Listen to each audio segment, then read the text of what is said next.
ye, utansin chong ye, kumyumi ye, ijatura baby, no? You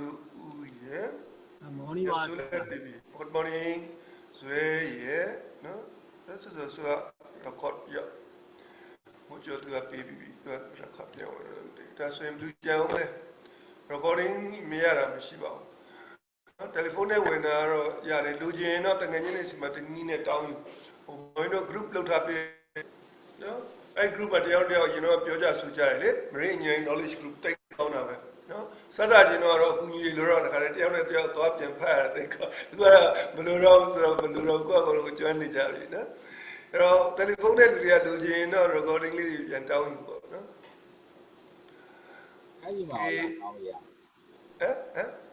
Yes, sa giống như qua ta kali recording mình này làm bếp lại là gì gia để tao rồi gia đấy đó tao rồi gia mìnhเอากูlàm bếp bị làm xếp đểกูthao lú sạch thế tham rồi đấy hard disk sẽ là phép chết làm nhà rồi machine nó machine thì nếuဆိုရင်တော့ recording လုပ်တယ်လူရင်ထားတယ်မလို့အဓိကတော့မလို့တလောက်ပါဘာလို့ဆိုကို recording တော့ကိုမလို့ကို recording တော့ကိုမလို့ဆိုလို့နော်အဲ့တော့ရပါလေကိုတက်ပေဝဲလူရင်အဲ့ဒီ group မှာတောင်းလိုက်ကိုကျော်တက်တို့ဘာလို့လဲလှုပ်ထားတာရှိမယ်ကျန်တဲ့လူတွေလှုပ်ထားတာရှိတင်ပေးမယ်တခုတော့ရှိရ size ကကြီးရလေ 400 MB လို့တော့ရှိရနော်တောင်းလို့ရပါတယ်နော်ပေးကြပါဗျာဆိုရင်နော်ပေးပါတယ်နော် okay ပြီးရတယ်ပြတ်သွားတော့မရှိရလို့ကြာအခါရောက်ပြီးရပြတ်သွားလို့အားလို့ပေးပါဟုတ်တာပေါ့နော်အဲ့တော့တောင်းလိုက်ပါနော်ရှိရလူပေးပါလိမ့်မယ်ဟုတ်တယ်ကိုကတော့အမှန်ပြောတာပါမထားဘူး hard disk များမှာဆိုလို့ဖြတ်တယ်နော်ဟုတ်တယ်ကဲအဲ့တော့ကဒီနေ့ purify ဆက်ပါမီနော်အဲ့တော့ purify တွေကလေအခုခေတ်လောကတဲ့ပညာတွေနဲ့လှုပ်ထားတဲ့ခါကျတော့ purify ရိုးရိုးကမောင်းလို့လွယ်တယ်မောင်းလို့မရလက်နဲ့လှည့်လို့လည်းရတယ်နော် purify ကိုလက်နဲ့လှည့်လို့လည်းရတယ်ပြဿနာဘာမှတက်လဲဆို control system တက်တယ်နော် control system ကိုနည်းနည်းလေးသဘောလောက်နားလည်ပြီးနော်လုံနိုင်မှာ purify မောင်းလို့ရတယ်ကိုရိုကိကအဲ့လိုမဟုတ်ပါဘူးမော်တာကြီး start လုပ်လိုက်တဲ့ purify ဒီ break လည်းမရှိဘူးအလုံးလည်းကြက်တဲနဲ့ကြက်ထားတယ်gear wire လည်းရှိရဆို purify ကြိုက်တယ်လို့မောင်းလို့ရတယ်လေတာပဲနော်အခုခေတ်ကတော့ purify မောင်းတာလေတော့လေဘာမှရမှာမဟုတ်ဘူးဘာလို့ဆိုတော့ control system ဒီမှာနော်ဒီလောကတဲ့ပညာခလုတ်တွေကိုနှိပ်တတ်မှလည်းအဆင်ပြေမယ်မနှိပ်တတ်ရလမ်းတွေတော့စောက်ပြီးလမ်းလည်းမပြုတ်ဘူးအဲ့ဒီ purify မောင်းလို့မရဘူးအဲ့မှာပြဿနာဒါပဲကိုကြားနေရတဲ့အဲ့ဒီအရာတွေပါတင်မောတက်လာတယ် purify မောင်းတတ်ဘူးဆရာဆိုပြီးပြောတဲ့ဆရာကြီးတွေကထိပင်ရတွေကပဲပြောတာပါနော်ဘာဖြစ်လို့လဲဆိုတော့ဒီ control system ကိုသူတို့နားလည်အောင်မတင်လို့အဲ့တော့ကျွန်တော်ကအဲ့ဒါလေးကိုနည်းနည်းသွားမယ် multi monitor ပေါ့ဒီဘက်မှာတော့နော်ဟိုဘက်ကတော့အများကြီးရှိပါတယ် Westphalia တို့Alpha level တို့မှာနော် cap တို့อ่ะခုတော့ဒီမှာတော့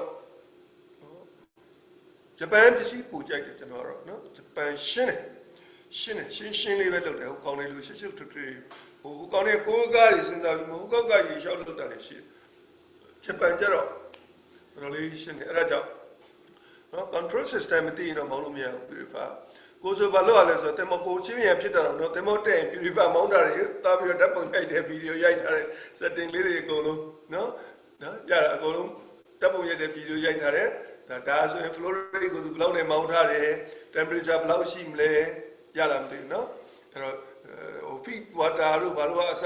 ရှာရီအစအကုန်မှတ်ထားတယ်အဲ့တော့ purify နားကိုရောက်တာနဲ့ကောင်းတာ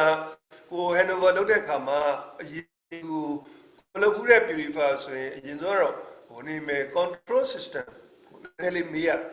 အကုန်လုံးမမေးရင်တော့ပဲ start stop ဘယ်လိုလဲဆိုတာလေးတော့မေးလိုက်မှအဆင်ပြေတာဘယ်ဘာဖွင့်လဲဆိုတာလေးတော့နော်အဲ့ဒါတော့မေးဖို့အသင့်ပါတယ်ဒါပေမဲ့ဒီမှာနည်းနည်းလေးရှင်းပြရင်တော့ဘာလုပ်ရမလဲဆိုတာကိုပြောပါတယ်အရင်က purify နဲ့နည်းနည်းပြောင်းလာတယ်တော်တော်ကြီးပြောင်းလာတာက manual တော်တော်ကြီးနည်းပါပြီ auto တွေပဲဖြစ်သွားတာပေါ့နော်အဲ့ဒီ auto တွေကိုမလုံးနိုင်မောင်းလို့မရဘူးဆိုတာဖြစ်သွားတယ်ဘာလို့လဲဆိုတော့ခလုံးနဲ့ုံနဲ့မရဘူးအခုမှနေစက်မောင်းလို့မရတော့သူကနော်အဲ့တော့ switch on တွေ off တွေအစအကုန်သိရပါလိမ့်မယ်ကဲအဲ့တော့ဒီနေ့အဲ့ဒါလေးသွားကြအောင်နော် maintenance ကိုတော့ purify ဖြုတ်တက်စေ overhaul ရတော့မနေ့ပြန်တော့မှဖြစ်လိမ့်မယ်မနေ့ပြန်မှာဒီနေ့က26မနေ့ပြန်ကျသာပရိနေ့မှာတော့ purify ကောင်းကောင်းပြီးသွားပြီးတော့တောက်ကြနာမီနော်တောက်ကြနာမီအဲ့တော့တောက်ကြနာလဲနောက်ဘက်ကဘာဖြစ်သွားမလဲဆိုတော့နောက်ဂျွန်လထဲဝင်သွားမယ်တရက်နော်အဲ့တော့ကျန်တဲ့ဟာလေးရှိပါသေးတယ်အဲ့ပြီးတော့နောက်ဂျွန်လရဲ့ဒုတိယပတ်မှာပဲအစ်စ်ပြန်စပေးလို့ရတယ်အကုန်ဆက်ပြန်တက်ကြပါရပါတယ်နော်ဟိုပြီးသွားလို့နားစရာမလိုပါဘူးဆိုတော့အခန်းထဲမှာတော့အခန်းလေးကချင်းတော့နော်ပြီးသွားရင်ပေးနာလိုက်တယ်ဟိုတိတ်ပြီးတော့အတင်း request လုပ်မှပေးတက်တယ်ဒီမှာကတော့အရောက်တရရအေးစိတ်သာတက်ကြပြဿနာဘာမှမရှိဘူးနော်โอเคပါဒါဆိုစကြနော်အဲ့တော့ဒီနေ့ရော subject ရန်ရှင်းတဲ့အထင်မသေးပါနဲ့နော်ဒါလေးကိုကြံ့ကြင်နားလည်ပြီးတော့တိတ်ပြီးတော့လေတိတိဟို in detail တော့မရဘူးဗျာနော်တိတ်ကြာသွားမယ် in detail တွေရှိပါတယ်အများကြီးပဲနော်ကြာသွားလိမ့်မယ်ဟို in general တော့သိရမယ်နော် general သိရင်ကိုယ့်ကိုစာအုပ်ဖတ်လိုက်လို့ရသွားပြီဘာမှမခက်အဲ့တော့ subject ကဒီမှာဒီ monitor ဆိုရှိပါတယ်သူက main computer မဟုတ်ပါဘူး controller တတ်ရှိတယ်ဟုတ်တယ်မလားနော် controller နဲ့ဒီကောင်တွေကတရားလိုပဲအသွားပြန်ပြုတ်နေရတယ်နော်ဒီမှာလဲ setting လဲလုပ်ရတယ်ဒီမှာ reading လဲလုပ်ရတယ် setting လဲလုပ်ရတယ်အဲ့တော့ controller မှာလဲရှိတယ်ဒီမှာလဲ feedback တွေယူထားရရှိတယ်အဲ့တော့ဒီကောင်ဒီ computer အသေးလေးဖြစ်ပြီးတော့ controller switch board ထဲကကောင်ဒီ main computer ဖြစ်တယ်လို့ပြောပေါ့နော်အဲ့တော့ multi monitor LED လေးတွေကဒီဟာကိုအဓိကပြပါတယ်ဖြစ်မျက်နှာမှာနော်ဒီမှာပြတာနော် flow တခုပြပြီးကျန်တဲ့နော်3ခု3ခု4ခုတခုစီနှိပ်ပြီးကြည့်ရပါတယ် HMI panel လို့ပဲပေါ့နော် lubricator အတူတူပါပဲဒီကောင်လည်း HMI ပါပဲနော် temperature ဘယ်လောက်လဲ liquid outlet pressure ဘယ်လောက်လဲ heavy liquid နော်ရေပေါ့နော် outlet pressure ဘယ်လောက်လဲ light liquid ဟုတ်ကော shaft speed ဘယ်လောက်လဲ flow rate temperature အဲ့ဒါတွေအကုန်လုံးဖတ်လို့ရတယ်လို့ setting တွေလည်းလုံးဝပြောင်းလို့ရပါတယ်နော် setting တွေလုံးဝပြောင်းလို့ရတယ်နော်နောက်တစ်ခုကဒီ multi monitor နဲ့ဒါ multi monitor ဘာပြော display ပြတာအပေါ်ဆုံးကကောင်းသူအဲ့ဒါတွေပြဖို့သူ့ကို feedback တွင်းရသေးတယ် feedback က leakage monitor sensor သူထဲဝင်တာတစ်ချက် discharge detector sensor နော် signal ဝင်တာတစ်ချက် water detector functions signal ဝင်တာတစ်ချက်အနည်းဆုံးဒီသုံးခုတွေသူစီဝင်ပြီးတော့မှဒီမှာလေနော်ညာဘက်ကဟာတွေက feedback တွေ controller ဒီ computer ဒီ feedback ကိုပါပဲနဲ့ control လုပ်လို့မရတော့ revolution signal ဝင်တယ်တော့အောက်ဆုံးကဘာပေါအောင်လဲဆိုတော့ခုနပြောသလိုနော် feedback ကပါကြအောင်လဲဆိုတော့ water နော် water ရှိမရှိ circulating line pressure signal ဝင်တယ်နော် RPM ဝင်တယ်water အတွက်ဝင်တယ် wide inlet pressure ဝင်တယ် temperature ဝင်တယ်တွေ့လား outlet pressure ဝင်တယ်အကုန်လုံး feedback သွင်းပြီးဒီဘက်ကလည်းဒါတွေကိုပြန်ပြီးတော့ display ပြန်ပြတယ်အဲ့လို display လဲပြသလိုသူက warning sign အနည်းဆုံးနောက်ဆုံးပေါ်ဆို water ကို detect လုပ်ရတဲ့ clarifier GSH series က3ခုပါနော် red LED က LED ကတော့ဒီကောင်ကတော့ဘယ်ချိန်မှာပဲလင်းမလဲဆိုတော့ abnormal revolution ကြမှာလင်းမယ်မဟုတ်ဘူးလို့ green LED ကတော့ normal မှာဆို blinking ပြတယ်တောက်လျှောက် yellow LED ကတော့နော် blinking ပြတာပူကောင်းတယ် when turned on the when light liquid outlet pressure is normal ပေါ့နော် blinking ပြအဲ့တော့ steady မပြဘူး blinking ပြရမယ်နှစ်ခုစလုံးအနီးဆိုတော့တစ်ခုမှပြီနော်အဲ့ဒါဆိုပြီးလာတယ်ဒါကျန်းလေးပေါ့နော်အဲ့တော့သူ့ကို signal တွေက power လဲဝင်မယ် feeding signal လဲဝင်တယ် discharging signal လဲဝင်တယ် leakage နော်အကုန်လုံးဒါတွေအကုန်လုံးဟာနော် computer အတွက်အလုပ်လုပ်တာဖြစ်တယ်အဲ့တော့ကျွန်တော်ခုနကပြောသလိုကိုယ်က subject ကရောက်လို့ဒါမှမပါနိုင်ဘူးတချို့ကြတော့နော် GSH1 series ဆိုရယ် hidden series လို့ခေါ်တဲ့ water detector function ပါတဲ့ကောင်ကဒီကောင်အကုန်ပါတာအခုကျွန်တော်အကုန်ပါတဲ့ဟာပဲရှင်းပြပဲပူကောင်းသွားတော့ပေါ့နော်ဒီဟာလေးတွေကျတော့တစ်ခုပဲပါတယ်နော် sensor တစ်ခုပဲပါတယ်နော်ဒါလေးပြနော် Uterine series ဆိုတာ MM1 တစ်ခုပဲပါတယ် blinking yellow တစ်ခုပဲပါတယ် pressure adjustment ဒီကောင်ကျတော့မဟုတ်တော့ဘူးနော်ဒီကောင်ကျတော့နော် အဲ့ဒီကောင်ကြတော့ဒါအပြည့်စုံပါတဲ့ကောင်သုံးခု treble display rotation display pressure adjustment display အပြည့်အကုန်ပါမှာအဲ့လိုပဲ multi monitor အပြင်ဖုံးခွာလိုက်အတွင်းမှာမြောင်များစွာသောခလုတ်တွေ switch တွေအများကြီးရှိတယ်ကြောက်စရာမဟုတ်ဘူးကင်စရာလည်းမလိုသူ original setting ဖြစ်တာဘာမှတော့ကင်စရာမလိုအပေါ်ကပဲ display လောက်သွားပြီးလိုအပ်ရင် setting လုပ်မယ်ဆိုမှဒါကြီးဖွင့်ပြီးနည်းနည်းလောက်တာနော်အပေါ်ကလုပ်လို့ရတာလဲ free flow တွေလုပ်လို့ဒါကြည့်ဒါအပြင်ကဘာနဲ့ချိန်လို့ရတယ်ဒီကောင်တွေကြတော့နည်းနည်းလေးမျက်စိတော့ဆက်တယ်သဘောပေါက်တော့သွားမယ်အကုန်လုံးတော့မသွားဘူးလွတ်ရစရာမလိုဘူးနော် multi monitor နည်းနည်းမသိလို့မရအောင်အဲ့တော့ multi monitor မှာ feedback sensors ကို location ထားပြီးနော်အဲ့ဒါတွေကိုသိရမယ်နော်အဲ့တော့ sensor တွေကိုပြောခဲ့ပါတယ် LM sensor နော် leakage monitor sensor ဆိုတာဒီကောင်လေးထားပြီးတာဖြစ်ပါတယ်နော် leakage discharge detector sensor ဆိုတာဘာလဲဆိုတော့ sharp speed ကိုတိုင်းပြီးတဲ့ sensor ဖြစ်ပါတယ်နောက်တစ်ခုက water ပါလိုက်ပြတဲ့ sensor pressure sensor ဒီ return line လေးမှာထားပြီးတာဖြစ်ပါတယ်အဲ့လိုပဲ feed inlet နော်ဒါ feed inlet line နော် feed inlet line ရဲ့ pressure sensor လည်းတက်ပြီးသလို temperature sensor လည်းဒီမှာတက်ပါတယ်အဲ့တော့ multi monitor ကိုလာတဲ့ sensor တွေက LM sensor feed outlet မှာထိုးထည့်ထားတဲ့ sensor water circulation WD sensor ဒီကောင်က recirculating light ထဲမှာထည့်ထားတဲ့ sensor နောက်တစ်ခုက pressure and temperature sensor feed inlet မှာတက်ထားတဲ့အကောင်ပြီးတော့ DD sensor discharge detector sensor အဲ့တော့ M sensor ဘာပြလဲဆိုတော့ဘောင်းယိုနေလဲပြတယ် heavy liquid တွေ outlet ထဲပါသွားရင်လည်းပြတယ် WD sensor ဘာကိုပြလဲဆိုတော့ရေပါလိုက်ရင်ပြတယ်လို့ discharge detector sensor RPM ပြောင်းသွားရင်ပြတော့သူကဘယ်လိုလဲဆိုတော့ slash discharge လုပ်လိုက်ရင်သူကနော်ပြတယ်ဆိုတာဘာလဲဆိုတော့ normal ဆို normal ပေါ့နော်ဘယ်ခိုင်လဲဆိုတော့ main controller လှမ်းခိုင်တယ် slash ကိုတော့စိတ်၄နိုင်မှ discharge လုပ်တော့ဆိုရင်လုပ်တယ်ဆိုတဲ့ဟာကိုဒီ multi monitor ဝင်သွားရင် multi monitor ကတကယ်လောက်ကို DD ကနေပြန်ကြည့်တယ် discharge detector ပြသလား slash discharge အဲ့တော့ဟိုကောင်လောက်ခိုင်းတာကိုဒီကောင်မပြဘူးဆိုရင် alarm တက်မယ်ရလားမသိဘူးအဲ့ဒါမျိုးတွေကသူကိစ္စလေးဒီကောင်ကတော့ inlet line မှာထည့်တာတော့ temperature ကောင်းမှဆိုတဲ့ sensor နောက်တစ်ခုက pressure ကောင်းမှဆိုတဲ့ sensor လေးတွေဒါသူ့ရဲ့ general လေးတွေပေါ့နော်နောက်တစ်ခုကတင်မောမှာနော်တင်မောမှာစမောင်းရင် universe စမောင်းရင်9မိနစ်နဲ့မရပါဘူးမလုပ်ပါနဲ့မကောင်းပါဘူးနော်9မိနစ်နဲ့သွားပြီးတော့ auto start ဆိုပြီးတော့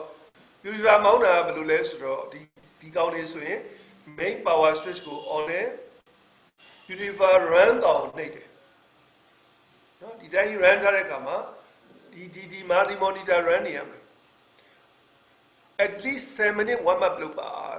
ဘာမှမလုပ်သေးပဲနဲ့နော်အဲ့လိုလုပ်တဲ့အခါမှာဘာဖြစ်ရမလဲဆိုတော့ pure white heating ကလည်းလှည့်နေတယ်သူက recirculating သွားနေရမယ် heater နဲ့နော်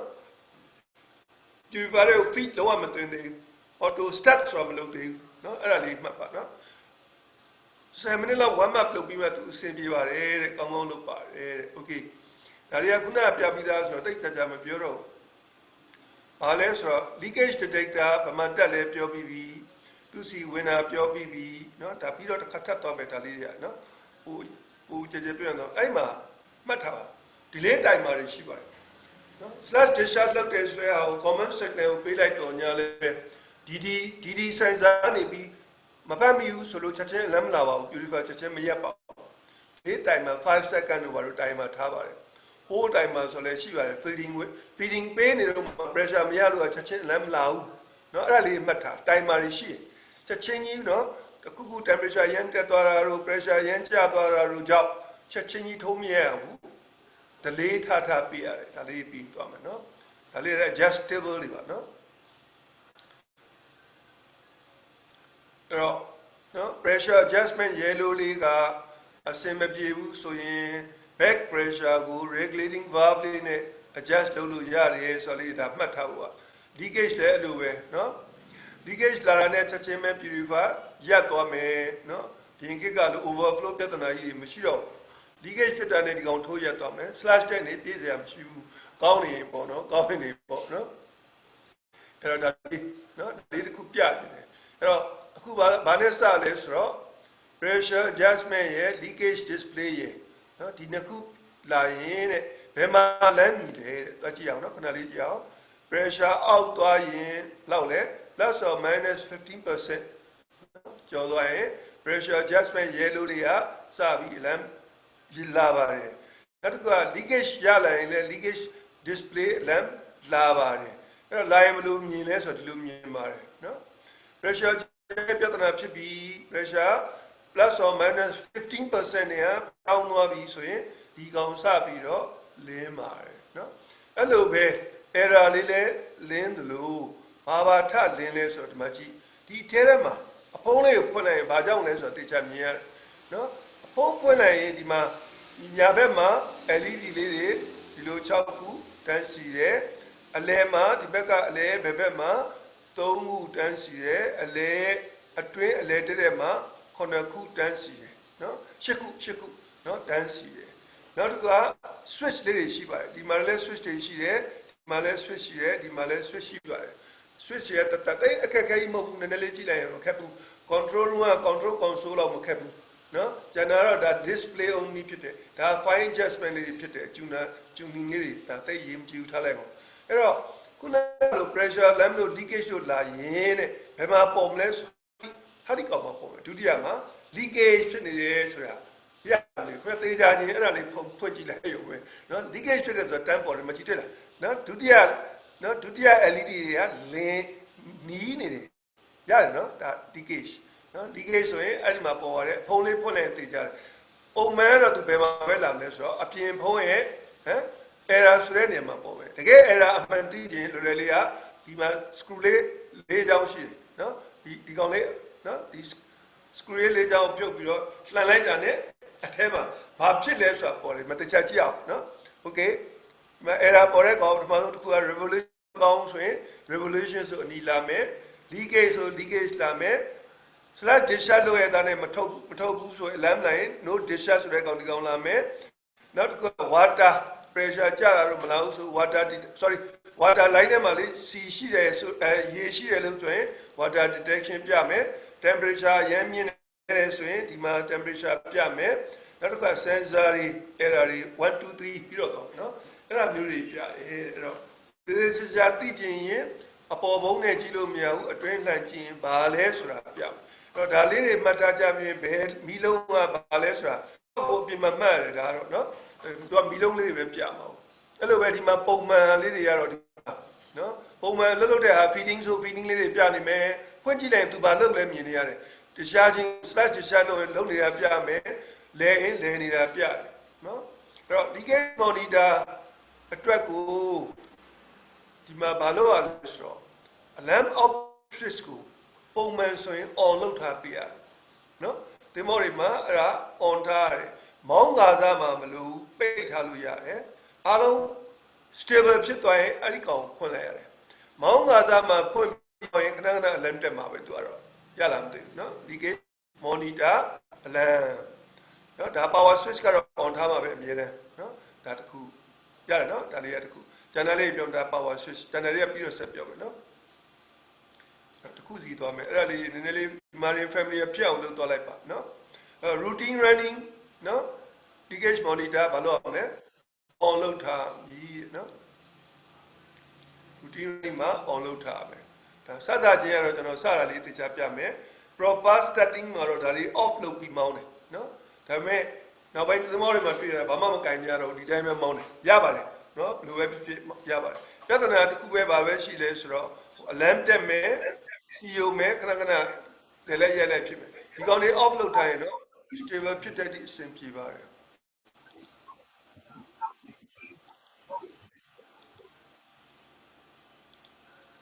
အဲ့တော့aumente ဦးမရတယ်နော် recording မရတယ်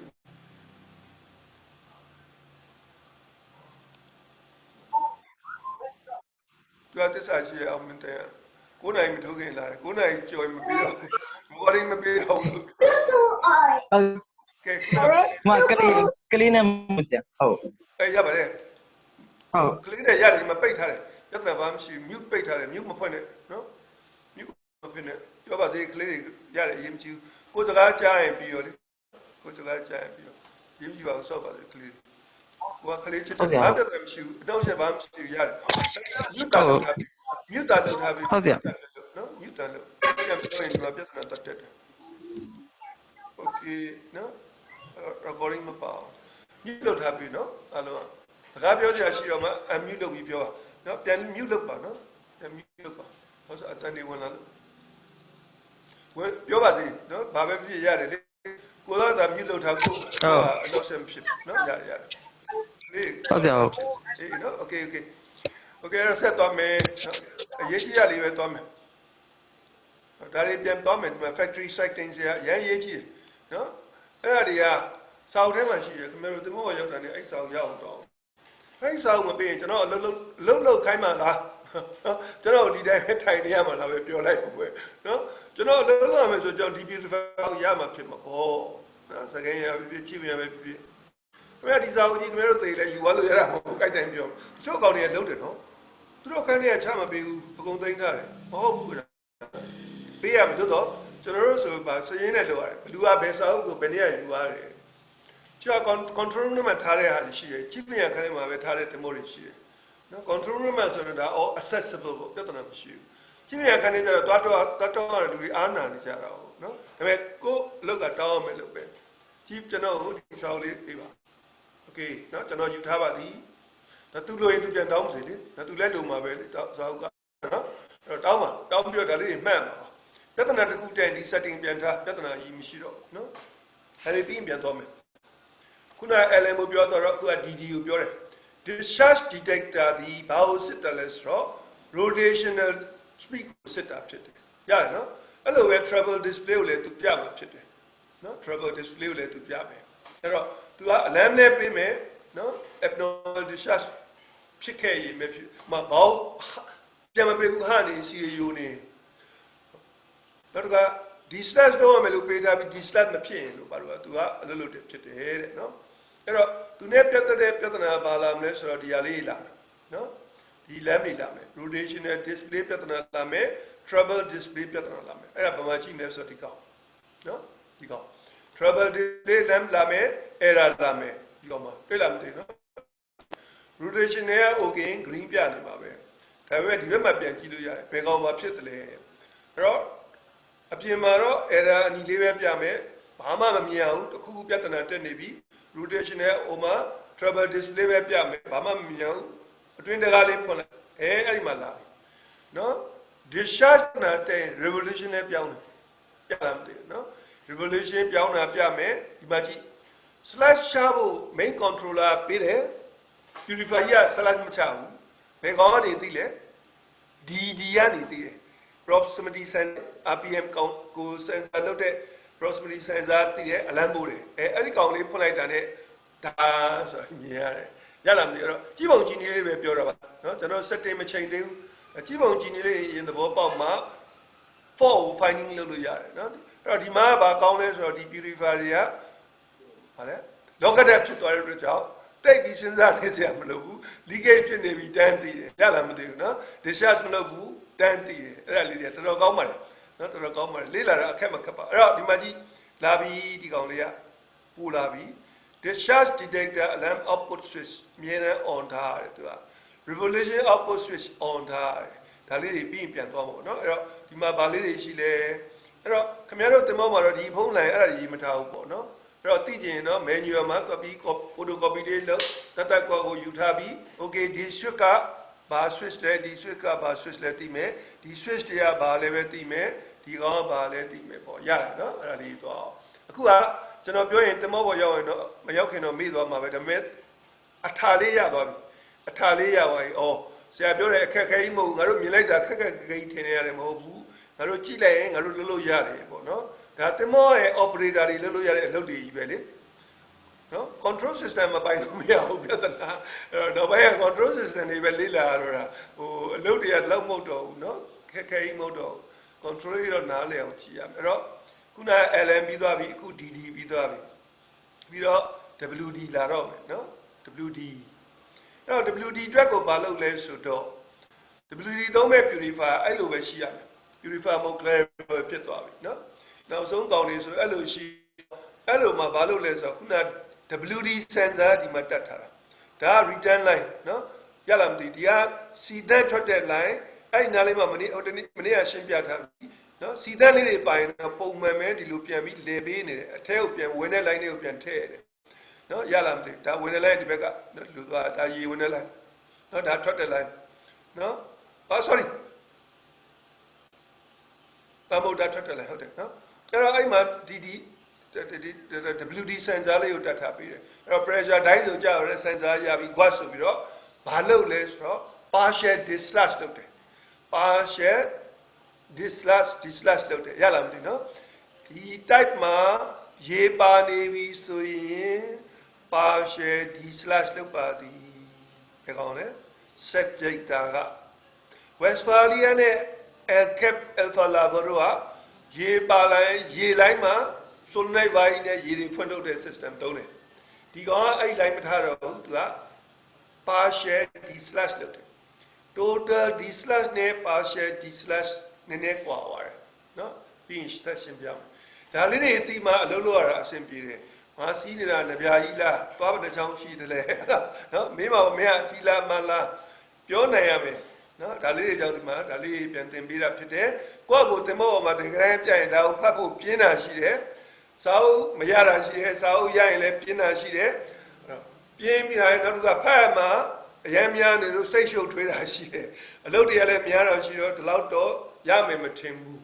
အခုဆရာဒီမှာအကုန်ရှင်းပြလိုက်ရင်သင်ဖို့ပေါ်ရောက်ရင်ဘယ်စာမျက်နှာလှမ်းမလဲတော့သိသွားမယ်နော်ဒါပေမဲ့စာအုပ်ဖတ်တာသင်ဖို့မှာဆရာကြီးပဲနော်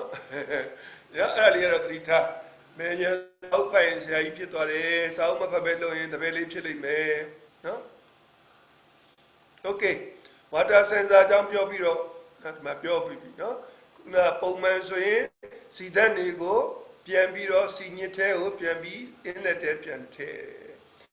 ရေအားဖြည်းဖြည်း upper disk ကနေပြီးဖြည်းဖြည်းကြော်ပြီးတော့နော်အဲ့လို recycling ဖြစ်နေတဲ့ line တွေလည်းရောက် pressure difference ဖြစ်သွားတယ် difference ဖြစ်တော့ခုနပြထားတဲ့ sensor ဒိုင်းဆိုပြီးတော့ controller ကိုလှမ်းပြောတယ် main controller multi monitor ကိုလှမ်းခိုင်းတယ် partial discharge လုပ်ပါအဲ့တော့ partial discharge ဆိုပြီးတော့ 0.6 second ပဲဖွင့်တယ်တစ်စက္ကန့်တော့မပြည့်ဘူးဖုံးဆိုပြီးဖုံးဆိုပြီးပိတ်တယ်နော် total discharge ဆိုမှ3 second ဖွင့်တာဒီကောင်တွေကနော်ဒါလေးတွေသိချာသိနော်အဲ့တော့အဲ့လိုပဲ multi monitor နဲ့ control panel ကအဲ့လိုတယောက်ဘေးယူရှိတယ် feeding ကိုင်းမဲ့အလန်းပြန်ပေးမယ်အလန်းပြန်ပေးမှဒီကောင်ကြီးက motor purifier ကိုရက်မှာဟုတ်နော်အဲ့လိုတွေသွားတယ် okay ဒါဆိုရင်ခုနဖြစ်တဲ့နော်ပြဿနာဘာလဲ error လမ်းတော့တက်မှာပဲသို့တော့ဘာကြောင့်ဖြစ်တယ်လဲတကားဖွင့်ကြည့်တကားဖွင့်တကယ် error ကြီးကဒီမှာလာပြတယ်ဒီမှာတော့နံပါတ်4နေမှာသွားပြတယ် water တွေ့ပါပြီဆိုတာလေးသွားပြရလားပြီနော်အဲ့တော့ပုံမှန်တော့ partial discharge ဖြစ်မဲ့ဖြစ်မှာဖြစ်တဲ့ကြောင့်ဟောဒီမှာအလန်းနေမတက်ပါဘူးဆရာတို့ရလားမသိဘူးသို့တော့ error လေးဆိုတော့ထပြနိုင်မယ်ဘာလို့ဆိုရေတွေ့နေတဲ့ error လေးသူပြတယ် error ဘာကြောင့်ပြလဲဆိုဒီမှာ display ရှိနေလို့ error ဟိုမှာသွားပြ main မှာ error သွားပြတာဒီမှာ display ရှိနေလို့ဒါ normal ပါနော် normal ပါ water detect ဖြစ်တယ်အဲ့တော့ဘာလို့မလဲ partial discharge ဆိုတာဒီမှာရှိတယ်ပြီးရင်ထပ်ပြမယ်နော်ဒီဘက်မှာ partial discharge ရှိတယ်အဲ့ဒါလေးလုပ်တဲ့ဟိုပြပါလိမ့်နော်ကျွန်တော်လောက်နီးနီးကျွမ်းကျင်အောင်လေ့လာလိုက်ရင်မကြောက်တော့ဘူးတင်မောမှာအရင်ကျွမ်းစရာမလိုဒီကောင်အများကြီးရှိသေးတယ် setting ပြောင်းတာတွေကျွန်တော်လည်းတင်မောတွေမှာ control system တွေကိုလောက်ကြီးမကျွမ်းနော် alpha lubricator ကျွမ်းနေတယ်လို့ပဲကျွမ်းတယ်အများကြီးရှိသေးတယ် alpha lubricator မလုပ်စရာလေးတွေနော်အဲ့ဒါလေးပေါ့နော်ကိုနိုင်ကိုလို့ရမယ်ဟာတော့ကျွမ်းရမယ်လုံးဝမသိလို့မရအောင်အဲ့တော့ water detector သုံးမယ်ဆိုရင်တဲ့နော် water detector function switch ကို on ထားပါမည်တဲ့နော်အဲ့တော့ water detector function switch ကဒီမှာဖြစ်ပါတယ်ဒီမှာကြည့်နော်ဒီကောင်လေးတွေတွေ့လားမသိ no water မသုံး water detector function မပါရင်ဒီ clock ကို on မယ် water detector function ပါရင်ဒါ on ပြီးတော့ဒါတွေ off ဖြစ်ထားမယ်တွေ့လားမသိဘူးနော်အဲ့တော့ဒီမှာဒီ clock လေး3ခုရှိပါသည်နော်ရလားမသိဘူးနော်တခုစီပြောသွားတယ်အခုကရတယ်နော်တခုစီပြောသွားတယ် ဒါ LM cloud ဒါအမြဲ on မယ်ဒါ main power switch အမြဲ on မယ်ဒါဒီ water detector function ဒီကောင်တွေကလည်းခုနနော်တွေ့လားမသိဘူး water detector output လည်းဒီမှာရှိတယ်ခုနတွေ on ရမယ်ဟာတွေပဲနော်အဲ့တော့ရပါတယ်နော်ဒါလေးပြန်ကြည့်စောင့်တဲ့ပြန်ကြည့်လဲရှင်းပါတယ်တခုအောက်နေခင်ဗျာဒါ on ထားရလားမ on ထားဘူးလားပြန်ကြည့်လို့ရတယ်နော်အဲ့တော့ water detector ဆိုရင် water detector function on နေရမယ်လေနော်ဒီမှာ water detector function ရလားမသိဘူးနော်ဒါမျိုးလေးကြည့် on နဲ့ off နဲ့ကြည့်ဒါပဲ water detector output ကဒီကောင်ဒီဘက်ကိုသွားတာ off က on ဆိုရင်ဒီဘက်ကိုသွားတာဒါဒီဘက်ကဒါကိုပြောတာဒီဟာလေးကိုပြောတာနော် water detector output ကဒါမှမဟုတ်ဘူး function နဲ့သုံးမယ်ဆိုရင်ဒီကောင် on ထားရမှာဒီလိုလေးရလားမသိဘူးနော်ဒါလေးပြန်ကြည့်ဒါ off နော်ဒါ on ဒါ option နဲ့ပြုတ်လို့မပြတာနှစ်ခုပဲထားတတ်တယ်များသောအားဖြင့် heavy liquid ကြီးပဲသုံးပါလားဆိုတာ purifier mode နဲ့သုံးပါလားနော် clarifier mode နဲ့သုံးပါလားဒီမှာပြန်ပြောရတဲ့အထဲမှာရလားမသိဘူးနော်ဒါလည်းပြောရတာပေါ့နော်အဲ့တော့ purifier ဆိုတာ off လုပ်ထားအောင် off မလုပ်တိုင်းအဆင်မပြေဘူးဟောပြဿနာတွေတက်လာလိမ့်မယ်ဒီကောင် clarifier ဆိုတာ on လုပ်အောင်နော်ခက်ပါဘူးခက်ဘူးနော်ခက်ဘူးစာအုပ်ပြန်ကြည့်လို့ရတယ်အခုလည်းပဲခင်ဗျားတို့လိုချင်ကျွန်တော်လှမ်းပို့ပေးမယ်လာပြီ partial d slash သတိထားပါနော်ဒါဒီများနဲ့မတူထူးကြတယ်တော်တော်ကြိုက်တယ်ကျွန်တော်တော့နော်တော်တော်ကြိုက်တယ်ဟိုဘက်ကကောင်လေးနဲ့မတူတော့နော် partial d slash partial d slash ဘာကြောင့်လုပ်လဲရေတွေ့လာရင်လှုပ်ချလိုက်တယ်ဘုံနော်အဲ့တော့ partial d slash လုပ်ဖို့ကိုတဲ့နော်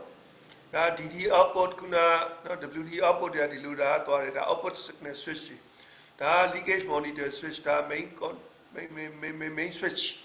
အဲ့ဒီမှာ partial d slash ကဒီမှာ၄ခုထပ်ပြထားတယ်နော်ပြတယ်နော်ဒီဘက်အစွန်းဆုံးမှာ၄ခုထပ်ပြ၄ခုမှာ partial d slash ဖြစ်တဲ့အခါမှာ over လား just ပဲလား under လားဆိုပြီးတော့ဒီ၃ခုကိုကြည့်ရတယ်အဓိကနော်ပုံမှန်ဆိုရင်ဘာမှပြဿနာမရှိပါဘူးဖန်နဲ့ဒါလေးက 0.6 second ဆိုဘယ်လောက်မှမကြာဘူးဒါလေးလွတ်လွတ်သွားတာကိုပြတာနော်အဲ့တော့ကိုကမသေးကြချင်းအဖုံးလေးဖွင့်တာ partial d slash ဖြစ်အောင် activate လုပ်လို့ရတယ်ဒီဟာလေးလင်းသလားကြည့်ပါနော်တော့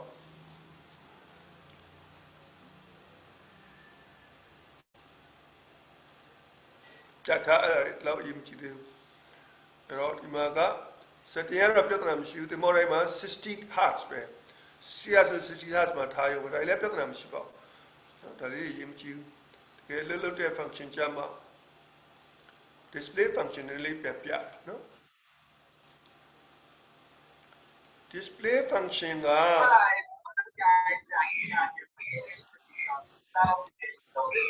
ဝင် mute လုပ်ပြီးဝင်ကြပါဆရာတို့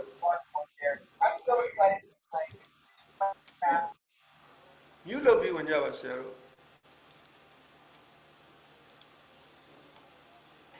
ကျွန်တော်နေကြနဲ့နှဖုံးနဲ့ဆိုပူကြအတန်ကြီးဝိုးနေပါโอเคအဲ့တော့ဒီမှာအပြင်ပိုင်း display ကိုပြန်သွားအောင်เนาะခုနပြောသလိုပဲ flow ကိုပြတယ် temperature ကိုပြတယ် pressure တွေပြတယ်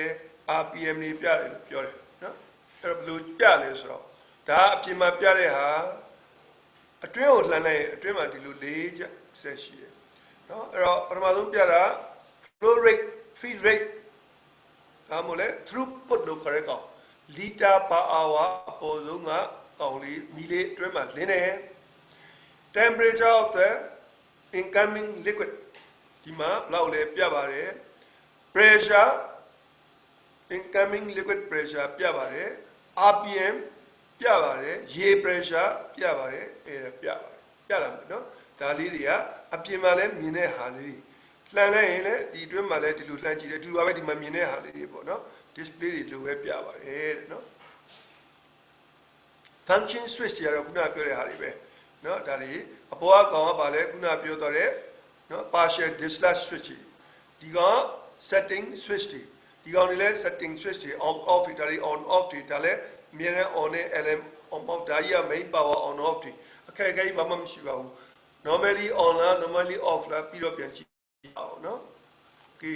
သေးစိတ်ကြီးမလို့တကယ် factory setting ကဒီလိုလာတယ်ကုန် off လာတယ်လူတော့မှပြန် order နော် range ပြန် set up မှ on လာတာထားလိုက်တော့ဒီမှာဒါပြန်ကြည့်ရနော်အဲ့တော့သင်္ဘောတွေရောက်ရင် factory setting ကိုပြန်ကြည့်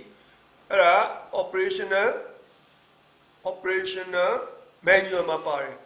နော် purifier ရညသောဖြင့် operational manual maintenance manual and spare part list တွေဆို3ခုအနည်းဆုံးရှိတယ်ရတာရှိရ drawings ပါပါတယ်နော်အဲ့တော့ဒီမှာပြန်ကြည့်ရင်ကျွန်တော်တွေကလောက်ပြဿနာမရှိဘူးပြဿနာကဘာလဲဆိုတော့ဒီ pressure တွေကိုပြန်ကြည့်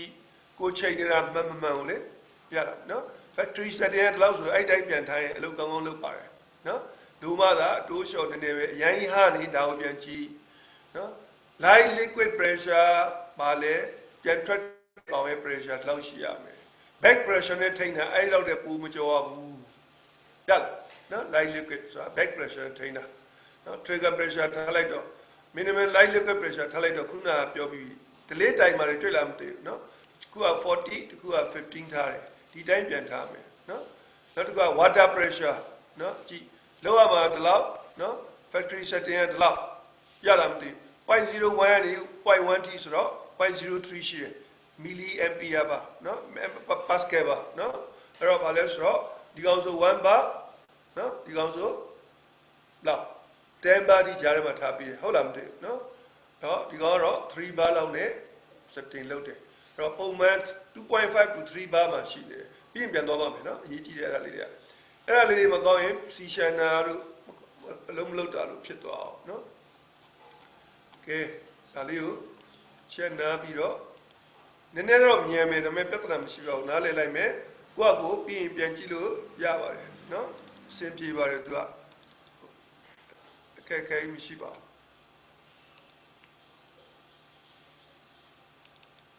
အခုက multi monitor ကိုဆက်အောင်မယ်မပြီးသေးဘူးနော်သူကနည်းနည်းမျက်စိဆက်တယ်နော်ရေးကြည့်တော့သူအကြောင်းမသိရင်အဲ့ purifier တကယ်မောင်းလို့မရနော် main switch ကနေ power on တယ် purifier စတက်လုပ်တယ် purifier လေတယ်အဆင်ပြေပြီဆိုပြီးတော့ auto start ဆိုရဲစီစလွတ်တယ်အဆင်မပြေတော့လမ်းတွေရွတ်တော့ရှောက်တယ် auto start မတိုင်ခင်တော့လမ်းတွေတက်တယ်မောင်းလို့မရအောင်ဖြစ်နေလိမ့်မယ်ရွာလဲနေမယ်နော်အဲ့ဒါကြောင့်အခက်ခဲကြီးမဟုတ်ကြောက်စရာမဟုတ်ဒါလေးနည်းနည်းသဘောပေါက်ကြည့်ပါဟောငါ့ကိုဆရာကလူပြခဲ့လိုက်တယ် okay ငါအခုစာပြန်ဖတ်မယ်အခုတော့အလွတ်ရအောင်တော့လုပ်လို့မရအောင်လေဒါနော်ဒီမှာ on job ဆိုရင် practice make perfect လို့ပေါ့အခက်ခဲရှိတယ်ဒီဟာကြီးပဲ3လေးကပြောလို့ရတယ်တိတ်တော့အထူမေ့သွားနိုင်တယ်တကယ်လုပ်ကြည့်မှပူရတာဟုတ်နော်အဲ့တော့ဒါလေးကိုခေါင်းထဲမှာရှိထားဖို့ပဲတမောက်မှာစာရင်ပြန်ဖတ်ဖို့မလိုဘူးသူများကိုမမေးရဘူးဒီမှာဖြစ်သွားမယ်ဒီမှာသဘောပေါက်လို့လုပ်ကူးတဲ့လူတွေလည်းအော်ငါလုပ်ခဲ့တာဒါပါလားဆိုပြီးပြန်ဖြစ်သွားမယ်နော်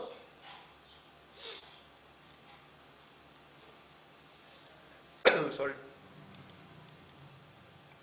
ဒါရီကပြောပြီးသားပါနော်ဒါရီကပြောပြီးသားပါအဲ့မှာပြောပြီးသားတော့တစ်ခါပြီးတော့မှတစ်ခါထပ်သွားမယ်အရေးကြီးပါတယ်ဘာနံပါတ်လေးနဲ့စင်ပြီးဘလူးမောင်းအောင်လဲဆိုတာပြောပါမယ်နော် operational ဘယ်နည်းကြမှာ starting ကြရင်ပြန်သွားပါမယ်ဒါလေးကပြောပြီးသားဆိုတော့ခဏထားအောင်မယ်ဒါလေးပြန်သွားပါတယ်နော်လူdiesel wise ဆိုရင်40 degree ပေးကိုပေးရပါမယ်သူ purifier ကောဟာ heavy wise ဆို98ပေးကိုပေးရပါမယ်မပေးလို့မရပါဘူးအပေးမကောင်းပါဘူး process engineer system wise ဆို90ပေးရတယ်လို့ generator ရဲ့ system wise ဆို95ပေးရပါတယ် cross head မှာများညစ်ပတ်လို့ရင်လည်း95ပေးလို့ရပါတယ်နော် loop wise ကို95ပေးပါတယ်အဲ့လိုမပေးရင်အမှန်မရပါဘူး run or run နေပဲအဆင်မပြေပါဘူးနော် treating temperature အဲ့လိုပဲပြောလိုက် generator မကြည့်နဲ့တော့ဒါကိုလွတ်ချက်လိုက်ရပါပြီနော်လာပြီနော်တကယ် main ကြီးလာပါပြီနော်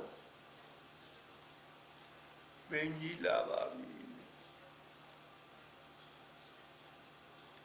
purifier ရဲ့အသက် clever ဆိုတော့မလို့နော်ရေပုံရင်းကြီးအားဆရာ purifier ကိုဘယ်လိုမောင်းမလဲအခုဒီမှာလာနေတာ20လူရောက်20နော်ရန်ကိုထူးချွန်ခြင်းတဲ့လူများဆိုကော engineer မဟုတ်ဘူးနာမည်ကမဟုတ်ဘဲနဲ့ efficient ဖြစ်ခြင်းတဲ့လူတွေသာအပင်မခံပြီးဆရာရဲ့အာလူဖုတ်ထောင်နားပူအောင်နားထောင်လားနော်အဲ့တော့ဆရာဘာလုပ်အောင်လဲဆိုတော့ကျောင်းသားတွေကိုတကယ် efficient engineer purifier မှာကျွမ်းအောင်သင်ပေးလိုက်ရပါမယ်အဲ့တော့သင်မယ်ဆိုတော့ မှတ်ကြမည်ပေါ့နော်မှတ်ကြမည်ဆိုတော့နံပါတ်1ဘာမှတ်မလဲဆိုတော့စာရိုက်ပါနော်စာရိုက်ပါမည်ဆိုတော့စာကူ36လုံးနဲ့ရိုက်မယ်နော်36လုံးနဲ့ရိုက်မယ်စာတင်မယ်သလားခုဘာလို့လဲဆိုတော့ theory ကျွဲမှာ engineer ဖြစ်တာ Univer ကိုဘလို့ကြောင်းဘလို့မောင်းမလဲဆိုတာအရင်အသက်ပါပဲ marine engineer ရဲ့အသက်ပါပဲเนาะ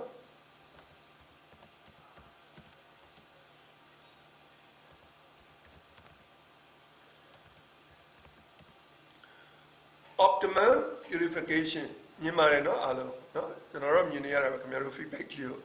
เนาะ optimum purification เนาะ format ဆိုတော့အမေနဲ့ရိုက်ပေါ့เนาะ optimum purification အဲ့တော့ purifier မောင်းတဲ့အကောင်းဆုံးအနေထားရဒီမောမှာ engineer တယောက်ကဘယ်လိုမောင်းမလဲနံပါတ်1 purifier အကောင်းဆုံးဖြစ်အောင်ဘယ်လိုမောင်းကြမလဲ purifier အကောင်းဆုံးဖြစ်အောင်မောင်းနေရတော့ဘယ်လိုလဲဆိုတော့ largest ဘာလဲ gravity dix အကြီးဆုံးရွေးမှာနော် gravity dix site ကိုအကြီးဆုံးရွေးချလိုက် gravity dix site ကိုဘာကြောင့်အကြီးဆုံးရွေးသလဲဆိုတော့ gravity dix ရဲ့ဒီဘက်က setting လုပ်ရင် white water interface ကိုသူကသတ်မှတ်လိုက်တာလေဟုတ်လားနော်ဘုကြောင့်ဒီဘောပေါက်လာမသိနော် gravity dix အစွန်းကနေပြီး white water interface ကိုသတ်မှတ်လိုက်ရင် gravity dix သေးလိုက်ရင်ရေရှိရမယ် space ကပုံများမသွားဘူးလားဟုတ်လားနော်များသွားရင် C ရှိရမယ် volume ကနည်းသွားတယ်အဲ့တော့ purify လုပ်တဲ့အမောကနည်းသွားတော့ဟိုတနေ့ကပြောသလို clarify ပူကောင်းတယ်ဆိုတော့လေဘာမှရှိသမျှ space ကြီးကို clarify အကုန်သုံးလို့ရတယ် water interface မရှိဘူးရလားမသိဒီသဘောကိုစဉ်းစားပြီးတော့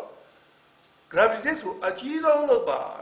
အကြီးဆုံးလုပ်လိုက်ရင် water space ကနေသွားမယ်တကယ်လုံးမယ် space ကများသွားတယ်ရလားမသိဒါပေမဲ့အရန်ကြီးရင်ဘာဖြစ်လဲဆိုတော့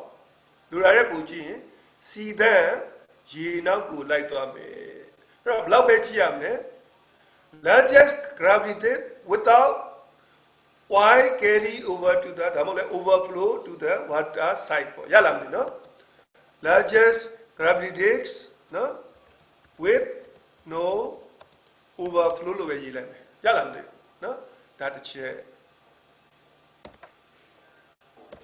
နောက်နံပါတ်2 purifier အကောင်းဆုံး performance ဖြစ်အောင်ဘယ်လိုထပ်လုပ်အောင်လဲကျွေးလိုက်တဲ့ပစ္စည်းကိုအထဲမှာကြာထားရင်ဟမ်ဟုတ်လားဟမ်ရလားမသိကြာထားရင်သူကအစာကောင်းကောင်းမကြေဘူးလားနော်ရလားမသိဘောပေါက်လားမသိ CO အထဲမှာကြာနေစေတယ်လေဘာလို့မလဲ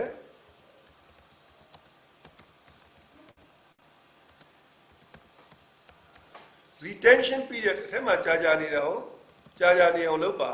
retention period ကြာထားပါနံပါတ်3 okay အဲ့တော့ကြာလဲထားရမယ်ကျွေးတာနည်းနည်းလေးကျွေးရင်လည်းပဲအစာပုံမကြေဘူးလားသူစားနိုင်တာတကြပူကွာငမ်းဘူးတော့မဟုတ်တမတ်ဖိုးပဲကျွေးရင်အားပါအစာချေလို့ရတယ်ဆိုတော့ဗာလဲနော် minimum throughput about 25% ပဲသူကနောက်ကဘာလို့လဲသူ maximum separating temperature လောက်လဲစီမှာဆိုရင်98လူပိုင်မှာဆိုရင်95နဲ့တချို့လူပိုင်မှာ90နဲ့ဒီဇယ်ဝိုင်မှာဆိုရင်40 degree နော် centigrade မှန်လားမသိမှန်တယ်နော်နောက်တော့မကြောက်ဘူးလေ largest gravity dix retention period ကြာရထားမယ် minimum throughput maximum separating temperature okay အဲ့တော့အခုဘာတွားမလဲဆိုတော့ဒီ gravity dix ကိုရွေးကြမှာကိုတော့အခုကနော် retention ပြီးတဲ့အကြောင်းဘာလို့မလဲဘိုးကျော်သူဖြေပါဘိုးကျော်သူဖြေတယ် retention ပြီးတဲ့အကြောင်းဘာလို့မလဲဒါလေးဖြေကြည့်ရတယ်အမှားလည်းပြဿနာမရှိဘူးဖြေ mute လုပ်လိုက် unmute လုပ်လိုက်ဟုတ်ပြီမကြောက်အေးပြော Oh, hello. Okay. အေးပြောခဏလေးသူက CO ထဲမှာကြာနေခိုင်းနေကြာနေအောင်ဘယ်လိုလုပ်မလဲဒါလေးရတယ်မခတ်ပါဘူးစဉ်းစားအေးစဉ်းစားလိုက် CO ထဲမှာကြာအောင်ဘယ်လိုလုပ်လဲရလူပြင်းမယ်အဲ့ဒါ pressure ကို just လုပ်မလို့ ဘယ်အောင်လဲ pressure ဘိုင်းစားတော့မယ် Free ကိုနေရမယ်ဆရာ ဟိုပြီးလိုက်နေတာအောက်မှာရောက်သွားတယ် အောက်လက်ကိုချုပ်လာ ဟုတ်တာဗောနော် feedback နော် return ပါဦးလေ pressure ကို just လုပ်မယ် အောင်ဘာလို့လဲကိုရာ back pressure just လုပ်တာနော်အေးပြန်မေးအောင်မသိပြန်မေးကျန်နေရတယ်အေးဟိုနေပေါ့ return မှာ back pressure valve နော် back pressure valve လေးကိုနည်းနည်းလေး pressure လေးပြန်တင်လိုက်ရင်အထက်မှာနေတဲ့အချိန်လေးကြာသွားတာပေါ့နော်ဒါလေးမှတ်ထားအခုပြောလိုက်ရင်တစ်သက်လုံးမှတ်မိသွားပြီဒါပဲနော် minimum throughput ရအောင်တော့ feed rate ကို short တာပဲနော်ရလားမသိဘူးအဲ့လေးဘယ်လိုချိန်လဲခုနဟာနဲ့သွားမှာမဟုတ်လို့ maximum separating temperature အဲ့ဒါအရေးကြီးတယ်ပြောပြပါပြီနော်သူကအမြင့်ဆုံး temperature ပြီးတော့မှ separation ရမ်းကောင်းတော့နော်အဲ့တော့ graph တွေလည်းပြောပြတယ်ဒီခါကြုံရင်လည်းပြန်သွားပြီးမယ်အဲ့ဒါကိုသင်္ဘောတွေမှာသင်္ဘောအစီးတရားမှာမြင်လိုက်ရင်60လောက်ကအဆင်ပြေတဲ့ temperature နဲ့မောင်းနေတယ်အဲ့ဒါရည်စရာလို့တော့ပြောလိုက်မယ်နော်အပေါ်စားမောင်းကြီးလိုပဲကိုယ်ဆွဲတယ်နော်ဘာလို့ဆိုတော့ engineer ဆန်မောင်းတာမဟုတ်ဘူးအဆင်ပြေတယ်ဒီ temperature ရဲ့ပုံတင်လိုက်စီရှံမှာပေါ့ခင်ဗျားတို့တောင်းယူမလားဆိုတဲ့လူတွေအောက်မှာအများရှိတယ်နော်73နေဂျိုးကတ်နေ73နေဆက်လည်းမဖြစ်တော့စာလည်းမလေ့လာတော့လင်းနန်ဓာတ်ထစ်73နေအဲ့လိုဆရာမျိုးတွေဆရာသွားတင်သတိထားနော်ဒီမော်တွေမှာလင်းနန်ဓာတ်ထစ်တွေနော်အဲ့တော့ maximum separating temperature ရမှသာလေအထက်ကနော်အရန်လေးတဲ့ကောင်နဲ့အရန်ပေါ်တဲ့ကောင်ခွဲရလွယ်တယ်မလေးမပေါ်နီးနာဖြစ်နေတဲ့ကောင်တွေခွဲဖို့ကြတော့ဒါနဲ့ခွဲရတာနော် temperature ကိုအမြင့်ဆုံးတင်လိုက်တော့မှသူ့ရဲ့ coefficient of expansion ရတကောင်နဲ့တကောင်ပူလွှမ်းကြီးမှကွာသွားတာရလားမသိဘူးအဲ့တော့ပထမဟာတာဒီနေရာလေးလောက်ပဲ temperature 15လောက်မှဒီလောက်ပဲဟာတယ်တရားလဲရောက်တော့အဲ့လောက်ဟာတော့ del rho ဆိုခေါ်တယ် delta rho နော် difference in density ပိုများသွားတယ်ဒါကြောင့် okay နော်ဒါလေးသတိထားပြီးရင်ပြီးပါပြီအဲ့တော့သတိထားပြီးဟိုလေးဆက်အောင်နော်ဟိုလေးဆက်မယ်ဆိုတော့ကဟိုလေးကိုဒီလိုဆက်ဒါအရေးကြီးလာပြီနော်ဒီ channel လေးကိုဒါထောက်ကြအောင်အဲ့တော့ maximum separating temperature ကိုဆရာပြောတာကိုဆရာ engineer စစ်ပါနော်ငယ်လေးတွေကကိုရို83စကိုရစာအုပ်တွေဖတ်ပြီးတော့လေ့လာပြီးတဘောမှာတကယ်လုံလာတာအမှားကြီးမပြောဘူးနော်မနာကြီးပဲပြောအဲ့ဒါမှပဲဆရာဖြစ်မှာမှားရရှင်ထောက်ပြနော်ဝန်ခံမယ်နော်အဲ့တော့ဒါကိုလိုက်နိုင် engineer စစ်ဖြစ်တယ်အဲ့တော့ပြောကြအောင် gravity index ကိုဘယ်လိုရွေးမလဲ right choice of gravity index စာအုပ်ကပြောတာနော်စာအုပ်တိုင်းလိုက်မှအမှန်ဖြစ်တာစာအုပ်ကလည်းမပြောဘူးနော်အဲ့တော့ကိုရီးယားခုနကပြောတဲ့ separating temperature အမြင့်ဆုံးအကောင်းဆုံးဒီ optimum ဒီ98လို့ပြောတော့ဒီကောင်ဒီ98ဖြစ်မယ်ဒါနော်ဒီကောင်ဒီ98 line ဒီကောင်ဒီ100 line ဖြစ်တယ်ဒီဘက်က2လေးက98အဲ့တော့ okay case တစ်ခုစဉ်းစားအောင်နော်98ကိုကြည့်ရင်နည်းနည်းလေးရှုပ်မှာဆိုလို့ဒီကောင်98လို့သတ်မှတ်မရဘူးလား assuming လေနော်စာသင် assuming တရား98 line လို့သတ်မှတ်နော်ဒါဆိုကြဲလေးနော် large view နဲ့ကြည့်လို့ရအောင် okay example 1မှာဒီကောင်ဒီ98 degree centigrade နော်ရမယ်နော်98.5 98.25 98. နော် blah blah ပြီးတော့မှ100ဖြစ်မယ်ကောင်ရတယ်နော်ဒီကောင်ဒီ98ဒါဒီကိုပေးမယ်ဒီ line ဒီအသေးပဲမပြောင်းတော့ဘူးတဲ့ temperature အဲ့လိုပဲ gravity special gravity of the fuel or lube oil to be separated ဆိုတော့ example 1ဘယ်မှာထားမလဲဆိုတော့ Correcia 0.91.925 0.925ဖြစ်ပါမည်တဲ့နော်925တွေ့လားမသိဘူးနော်အဲ့တော့ C ရဲ့ Banker delivery notes မှာရတဲ့ကောင်က 15 degree centigrade ကဘယ်လောက်လဲ 0.925 ရပြီနော်အဲ့တော့နောက်တစ်ခုအသေးက 0.925 ကိုမပြောင်းတော့ဘူးရမယ်နော်အောင်မင်းသိရောရလားနော်အဲ့တော့ 0.925 line ကြီးကဒီမှာအဲ့ line နော်ဒီကောင် curve လေးတွေလေနော် curve လေးတိုင်း 0.925 line ကိုယူပါမည်အဲ့လိုပဲ98 degree လောက်98လို့ကိုရသတ်မှတ်ထားတဲ့ကျေကျေလေးကြည့်လို့ရအောင်98 degree line ကိုတဲ့လေးဒီမှာယူပါမည်ဒီနှစ်ခုသွားစုံရပြီနော်အဲ့ဒီကောင်အပြောင်းလဲမရှိအောင်ဘာလို့ဆိုရှင်းနေတဲ့ C ရဲ့ density က15 degree centigrade ကောင်လုံးဝမပြောင်းဒါလည်းအသေး fix parameter ဖြစ်တဲ့98ကိုလည်းကိုကမပြောင်းတော့ဘူးတင်မောမှာ heating ကိုလုံးဝ adjust မလုပ်တော့ပါဘူးရလားမသိဘူး98လည်းအသေးရတယ်နော်ဒီ line ဒီလိုထိဒီထိရောက်တာဒါနဲ့လာစုံတဲ့ intersection point ရသွားပြီ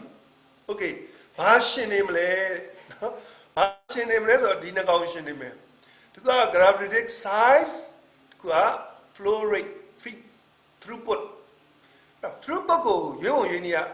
ပညာပါသွားမယ်လူပွိုင်ကို SAM နေရနေ SAM to SAM မောင်းတာတို့ batch purification တို့နော် continuous bypass system လို့ဆိုရင် throughput ကရွေးတင်တိုင်းရွေးလို့ရတယ်ဆိုတော့ minimum ကိုရွေးတင်တယ်လို့ရွေးချလိုက်လို့ရတယ်ရလားမသိဘူးလောက်ရွေးမယ်ထောင်ပြည့်1200ပြည့်ရွေးလို့ရတယ်တို့တော့မင်းညီမသုံးတဲ့ fuel white ဆိုရင်ကိုရွေးတင်တိုင်းရွေးလို့မရဘူး throughput ကိုလို့ရွေးရတော့လေသူမင်းညီစားနေတဲ့စီစားသုံးတဲ့နည်းနည်းပို့ပြီးတော့ purifier ကိုမောင်းမှ data ထဲမှာအမြဲတမ်း level တစ်ခုငြိမ်နေမှာအဲ့ဒါလေးတော့စဉ်းစားမယ်အဲ့တော့မင်းညီကတနားစီဘလောက်စားလဲ full speed နဲ့ရလားမသိဘူးနော်အဲ့တော့ကိုယ့်ညီမုံဒီရွေးလိုက်မယ်ဆိုရင်3000 liter per hour ကျမှရမည်ဆိုပါစို့ရလားမသိဘူးဒါဆိုရင်ဒါအသေးဖြစ်မသွားဘူးလား3000ဟမ်3000လည်းအသေးဖြစ်သွားပြီလေအဲ့တော့စရွေးတဲ့ CS specific gravity လည်းအသေးဖြစ်တဲ့98လည်းအသေးဖြစ်တဲ့3000 liter လည်းအသေးထားမယ်ဆိုရင် gravity stand ရနော်အမှားမျိုးမရှိတဲ့ gravity ရတယ်အဲ့တော့ဘယ်လိုလဲဆိုတော့အဲ့လို925ဆိုတာအပြောင်းလဲမရှိဘူး Banker delivery notes 98လည်းတစ်သက်လုံးမပြောင်းပါဘူးတကယ်လဲဆရာအတိုင်းပဲကျွန်တော်တို့လိုက်ပါမယ်မှန်တဲ့အတွက်ကြောင့်ဆိုလဲမပြောင်းဘူး intersection ဖြစ်တယ်ဖြစ်လဲဖြစ်တော့တဲတယ်ကြီးဆွဲရတယ်ဗျာအဲ့ဒါနော်တဲတယ်ကြီးဆွဲရတယ်တဲတယ်ကြီးဆွဲလိုက်ရင်ဘယ်ထိဆွဲမလဲဆိုတော့ဒီနော်တရားထိဆွဲဖို့နော်အဲ့ဒီ3000လမ်းထောက်လိုက်ရင်ဘယ်ကိုဖြတ်လဲ79ကိုဖြတ်တယ်နော် gravitic number 79ကိုဖြတ်တယ်ရလားမသိဘူးအဲ့တော့ကခုနပြောထားတာ largest gravitic ရွေးပါဆိုတော့သူဒီအများဆုံးပဲဖြစ်ရဒါမှန်နေပြီလေရလားမသိဘူးဒီကနေ့မှ 79.5 ရှင်ရွေးရင်ရွေးကြည့်အောင်ဒါပေမဲ့နည်းနည်းလေးပါဖြစ်မှာနော် free rate နည်းနည်းလေးကျသွားမယ်ရတယ်နော်အဲ့တော့အဲ့လိုရွေးလိုက်ရင်စီလုံးဝရှန်စရာအကြောင်းမရှိပါဘူးရှန်ချင်းဒီဘောင်းမလုံနာတို့ဘာလို့ကြောင့်ပဲဖြစ်ဖို့များတယ်ရေတွေဘာတွေမလုံနာရေ pressure နည်းတာလို့ပဲဖြစ်ဖို့များတယ်ရလားမသိဘူးနော်အဲ့ဒါလေးပြန်သွားအောင်အဲ့တော့ပြန်သွားအောင်အဲ့တော့ဒီကောင်က 0.925 ဆိုတာအသေး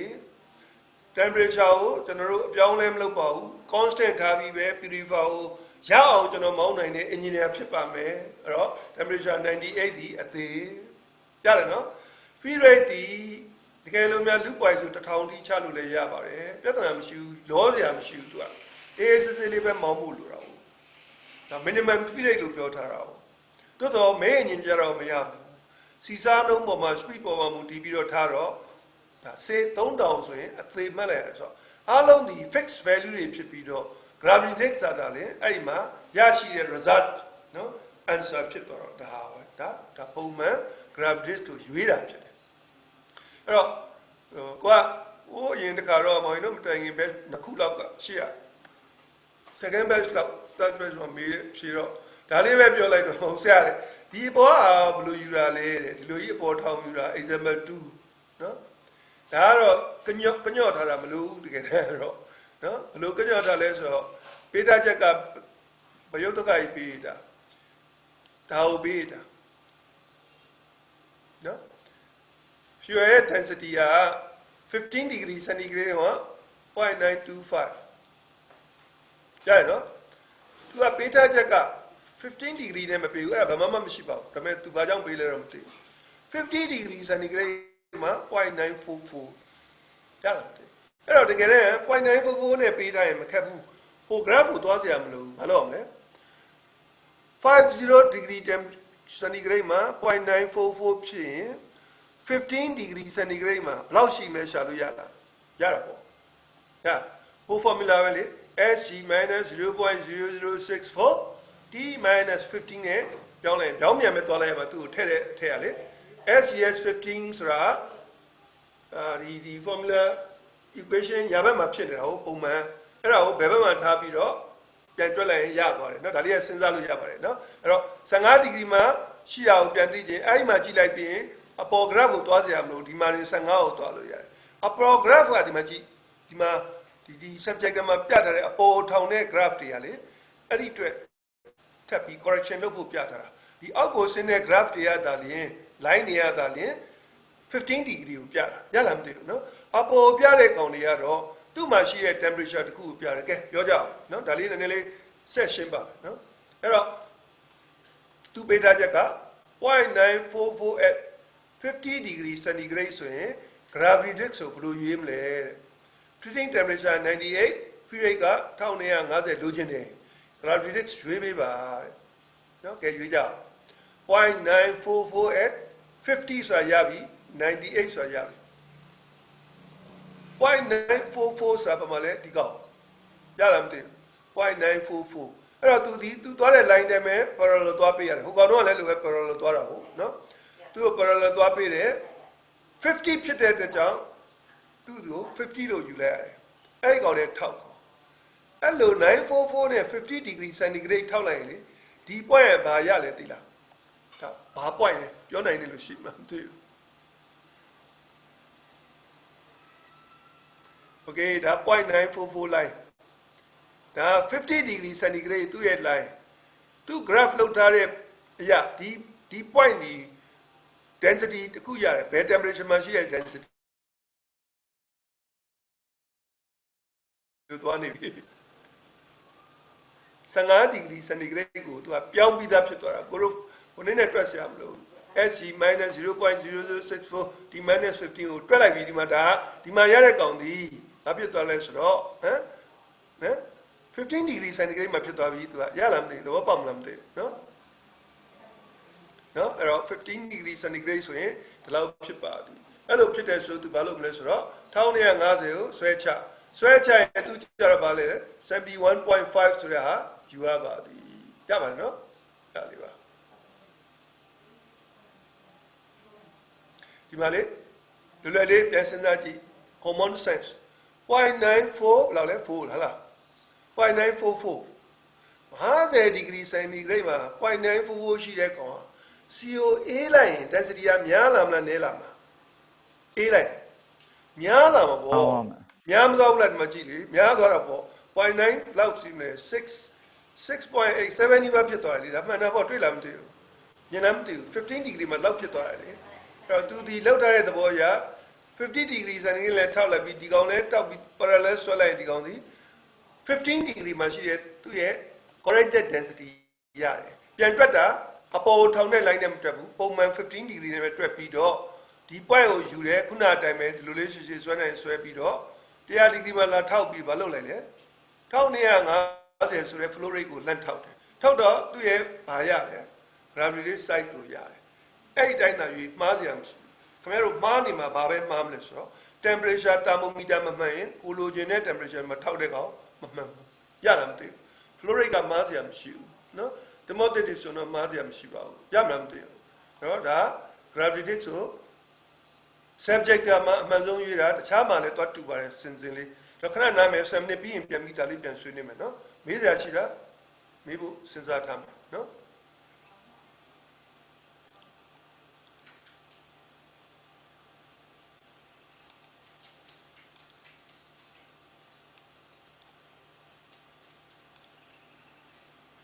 ဖြစ်ပါတယ်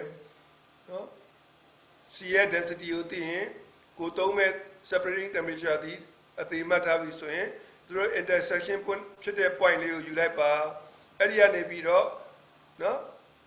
တဲ့တဲ့ကြီးပဲနော်တဲ့တဲ့ကြီးပဲ parabolic မဟုတ်တဲ့တဲ့ကြီးဆွဲပါဆွဲပြီးတော့မှတရားနဲ့ထိတဲ့နေရာနေပြီးအောက်ကိုဘယ်ကိုသွားမလဲ flow rate ကို throughput လို့ခေါ်တဲ့အကောင်ဆွဲချပါဖြတ်တဲ့ line ဒီ gravity index ဖြစ်တယ်အဲ့မှာစဉ်းစားရမယ်ဆရာကျွန်တော်ဆရာပြောတဲ့အတိုင်းရွေးပြီးလောက်ပါတယ်မမှားပါဘူးတမိုမီတာလည်းမှန်တော့98ရပါတယ် flow meter လည်းဒီတိုင်းမှာပဲစီရှမ်းပါတယ်ဆရာဆိုရင် okay CO ဘယ်ဘက်ကရှမ်းတယ်လဲနော် CD ရေလိုင်းထဲကိုလောက်ပြီး slash ထဲကနေပြီးကြာနေလားဝေါ်နဲ့ slash outlet ကိုဖွင့်လိုက်တယ်လေ web subject ကမှဆို plug လေးရှိရလေနော် plug လေးကိုဖွင့်လိုက်အဲ့ဒါ slash outlet Westphalia တော့ဘာလို့မှကျွန်တော်ခဏလေးရှိတယ်ဟို subject အဟောင်းတော့ရှိသေးတယ်သူကအဖုံးလေးဖွင့်လိုက်မြင်နေရတယ်အရင်အဟောင်းတွေမှာဆို float လေးနဲ့ overflow ဖြစ်ရင်အဲ့ဒီကနေအလမ်းလာတယ်အခုခေတ်ကအဲ့လိုမသုံးတော့ဘဲနဲ့ခုန DD တို့ဘာလို့သုံးသွားတာသလားနော် LM တို့ DD တို့သုံးသွားရေးလည်းမိုက်တယ်အရင်ခေတ်ကအဲ့လိုမဟုတ်ဘူးနော် subject အဟောင်းကြီးရှိတယ်အဲ့ဒီကောင်တွေကနော်အဲ့လိုအဖုံးလေးဖွင့်ကြည့်ရ slash တွေကြာတာမြင်ရတယ်ဒီ slash လောက်လိုက်ရေးတွေပါကြာတယ်အဲ့လိုပဲစီရှန်နေဆိုတာဒါကိုပဲပြောကြတာဗါလဲစီရေချပေါက်သမုတ် slash ကြောက်ပေါက်နေပြီးတော့စီဓာတ်နေထွက်လာပြီစီဓာတ်ရောနောက်ပြီးတော့ထွက်တဲ့စီတွေရောကြာလာပြီဆိုရင်စီရှန်တယ်လို့ပြောတယ်အဲ့ဒါဘာကြောင့်လဲ gravity site ကြီးလို့လားသိလို့လား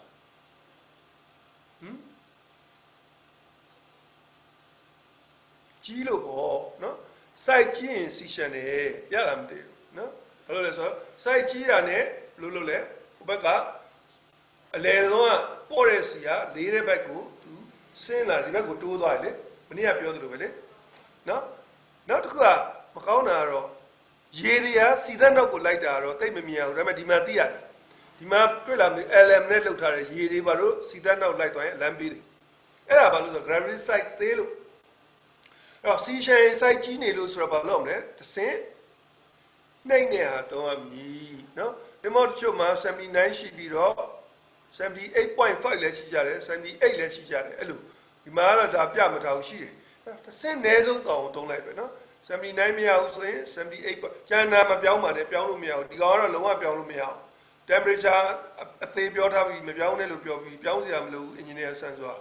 ပြောင်းမယ်ဆိုရင်တော့နောက်တစ်ဆင့်ထပ်ပြောင်းတာ short ဒါပဲရှိတယ်ရှေ့တိုးလို့တော့မရစီရှန်နေတာကို slash မှာစီရှန်နေနောက်တစ်ဆင့် short ဒီကောင်လည်းမပြောင်းနဲ့တော့ဒီမှာလေ तू က short ဖို့ပေးထားတယ်တွေ့လားမသိဘူး range ပေးထားတယ်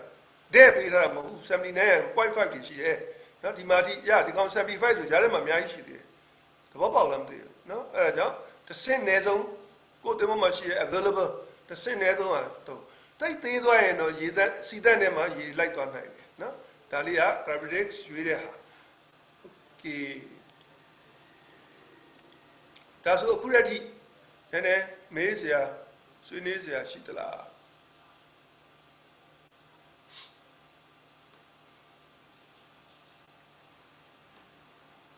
ရ purify မှာဒီဗာမေးစရာရှိတယ်ကျွန်တော်ပြောသလိုအရင်ရေးကြည့်တာနော် optimum purification နံပါတ်1 gravity size အကြီးဆုံးရ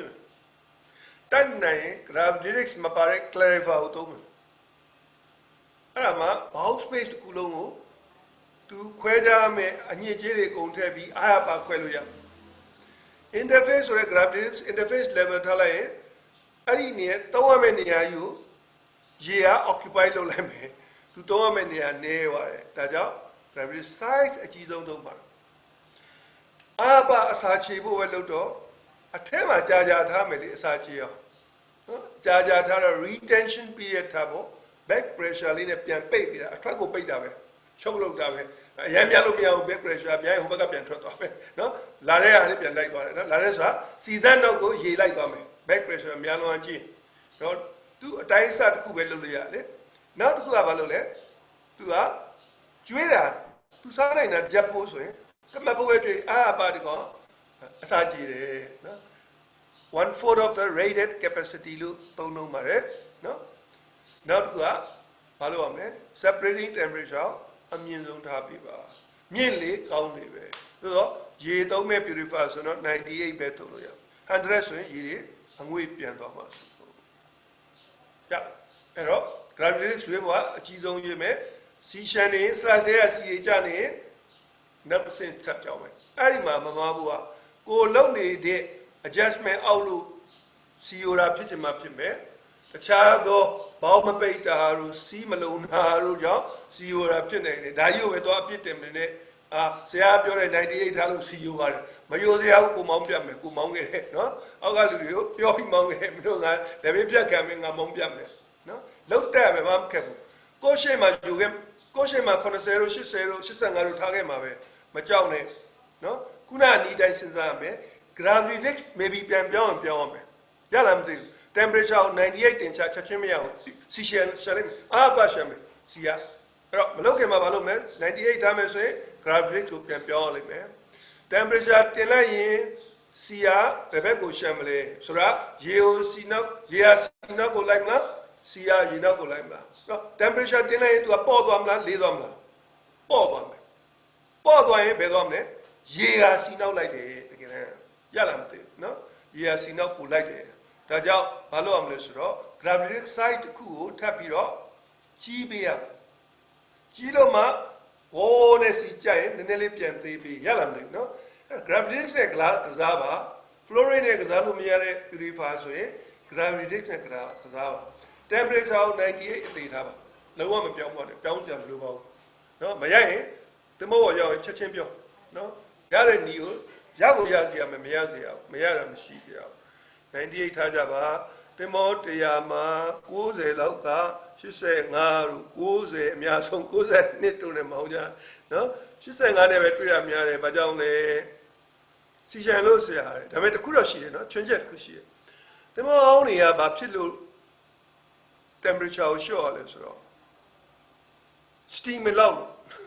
တင်မောကြီးသွားတဲ့အချိန်မှာနော် economizer ထုတ်တဲ့ steam မလောက်ဘူးမလောက်တော့ engine နဲ့ purifier ဝင်တဲ့ကောင်ရန်နေတယ်ဒီပြင်ဟာတွေလည်းရှောက် heating ပေးရတယ် winter မှာပို့ဆိုးတယ်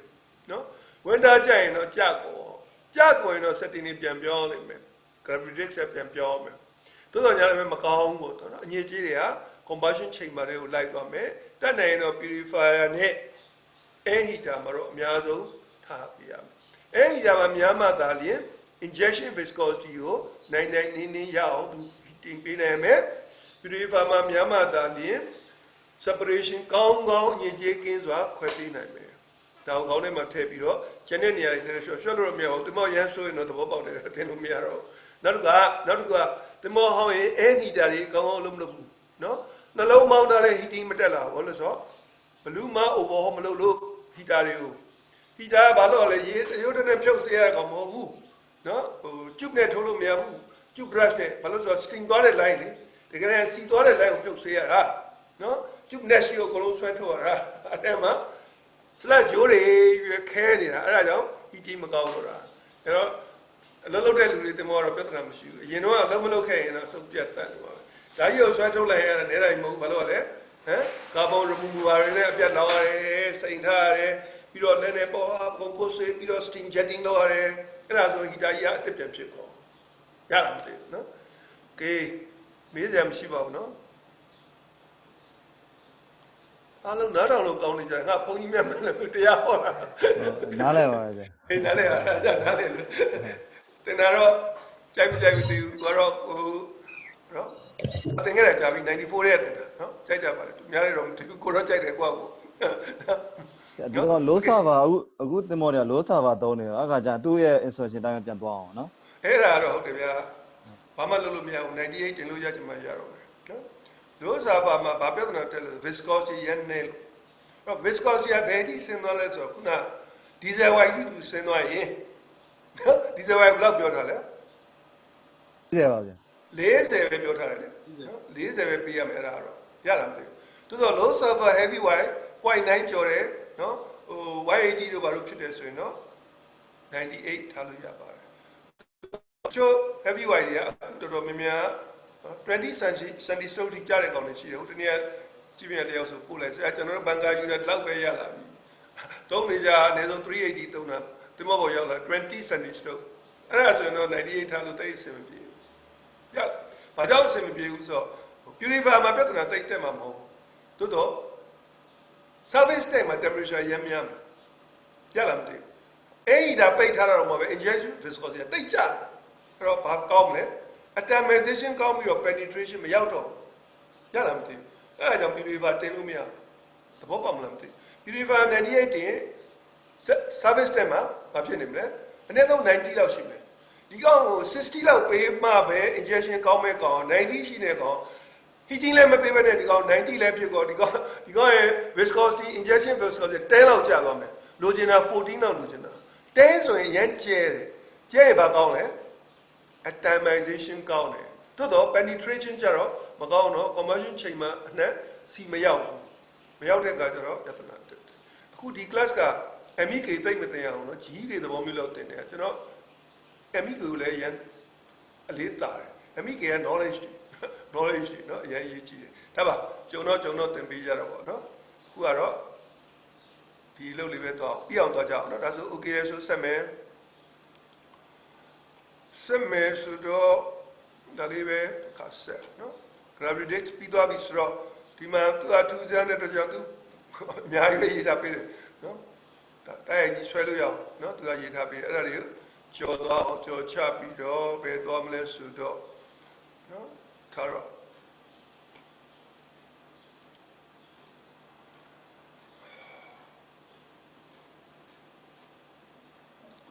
တော့မယ် gear y လည်းပြဿနာမရှိပါဘူးဒါပြီဒီ interval တွေကို purifier မောင်းတဲ့လူတွေအကုန်နားလဲရစီရဲ့ညပတ်နေ slash ကိုတရက်မှဘယ်နှခါချမလဲနော်ဒါလေးတွေက timer setting လေးတွေနဲ့ timing ပေးထားတယ် slash setting အရင်ရှည်သွားရင် purifier စီရတန်တန်ရှင်းရှင်းမရဆိုတော့24ချိန်မှာ4နာရီမှာတစ်ခါပဲချတယ်စီရရမ်းညက်ပတ်နေဘာဖြစ်လဲဟမ် mouse space မှာ slash တွေများလာတယ်အဲ့တော့ slash များလာရင်ရှင်းရှင်းလေးခုနကပြောတဲ့ဟာပဲအလုပ်လုပ်ရမယ် area နည်းသွားတာပေါ့ရလားမသိဘူးဒါကြောင့် slash ရတာနဲ့ချပြဖို့ကောင်းတယ်နော်အဲ့တော့စီညက်ပတ်လေ slash ချတဲ့ဥစ္စာစိတ်ပေးရတယ်ဆိုတော့ဟိုအကျဉ်းဆုံးစကားပြောတာပါစီရညက်ပတ်တစ်နာရီတစ်ခါချမယ်စီပုံမှန်လေးဆိုရင်4နာရီတစ်ခါချမယ်ဒါဆို slash ရခဏလေးချလိုက်ရင်တကယ်လုပ်လို့ရမယ့်နေရာအပြည့်အဝအသုံးချလို့ရတယ်ဒီမှာဆို slash တွေရရှိနေအပြည့်အဝအသုံးချလို့မရဘူး vibration တွေလာမယ် separation မကောင်းဘူးအဲ့တော့နော် slash discharge interval ကို heavy wire တွေမှာ standard ကတစ်နာရီတစ်ခါချ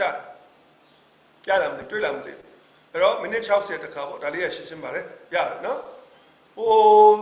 a heavy wire ဆို diesel wire ကိုပြောတာ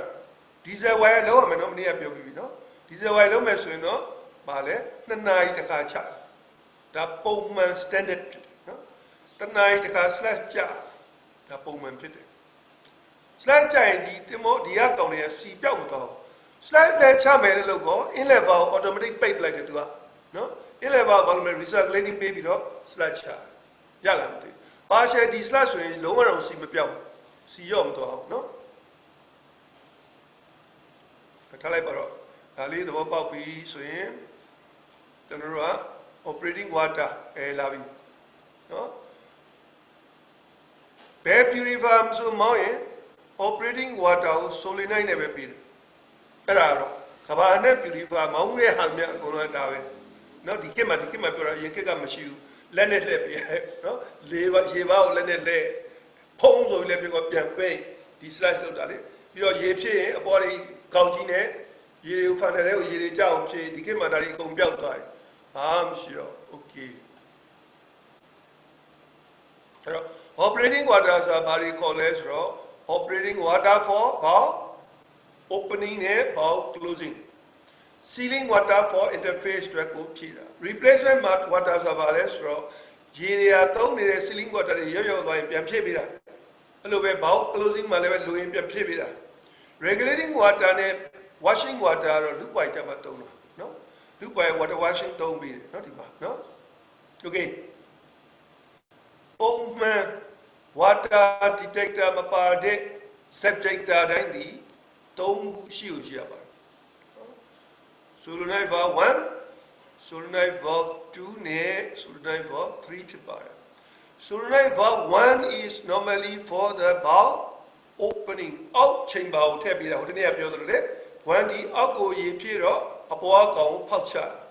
So I verb to the a poa pira pipadi, a poma ye pira about close with that.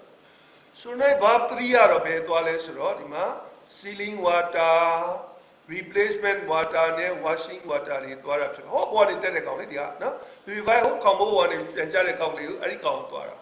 I'll no appendix to you to her. Water inlet time, filter and regulator and pressure gauge shibadi. Alright? Your pressure blouse she applies what you must screw she adjusting screw in it, adjust the water. Yenapani, Dima Yigo, filter Peter. The more in Ozonia water treatment system power, cooling water treatment. I count it, go out dog, Jori time jabu, corrosion time. Scale and corrosion prevention water. And Maji, Solnai Vari, manual pimpai Lulibati, Tom Pilamdi, no? So they were low them logo, manual punchilo yare, slash discharge go to Gomine San Luyare, our opening, closing, Gonyare, Yipira, Gonyare, Pampiome, number 1, Solnai Vadi, bow, opening, out chamber, traptity. Yeme Mataro. Number 2, Solnai Vadi, bow closing upon beta pit. Number 3 are operating water and replacement water interrupted. Okay, Lavi, the center line. The center line. So they have a little time. I do that about partial dislash the way. Pegomale, water detector, pare, cray from a tome. SV9 a port long tail. SV1 on a bow opening, SV2 jara bow closing, SV3 akuna time replacement water, sealing water, washing water, SV9 partial dislash raw bow opening ne utwa mala, bow closing ne utwa mala, ari kaw line. They are not pitchy. Who you're a line in the harmony punitive, say you're an alert. opening. Opening to Madi. No, my. I don't even 2 years. Opening or no, how clothing it to a tail. No, go let on and I'm like, you can put a madigo, clothing nail the content. Dame Simpia, my young Dragone, no? Yes, he said it, no? Yes, he said it. The Rogona, no, but they are a mark, Dilo Shallow, Goloa, told me how to talk about remembering Chico.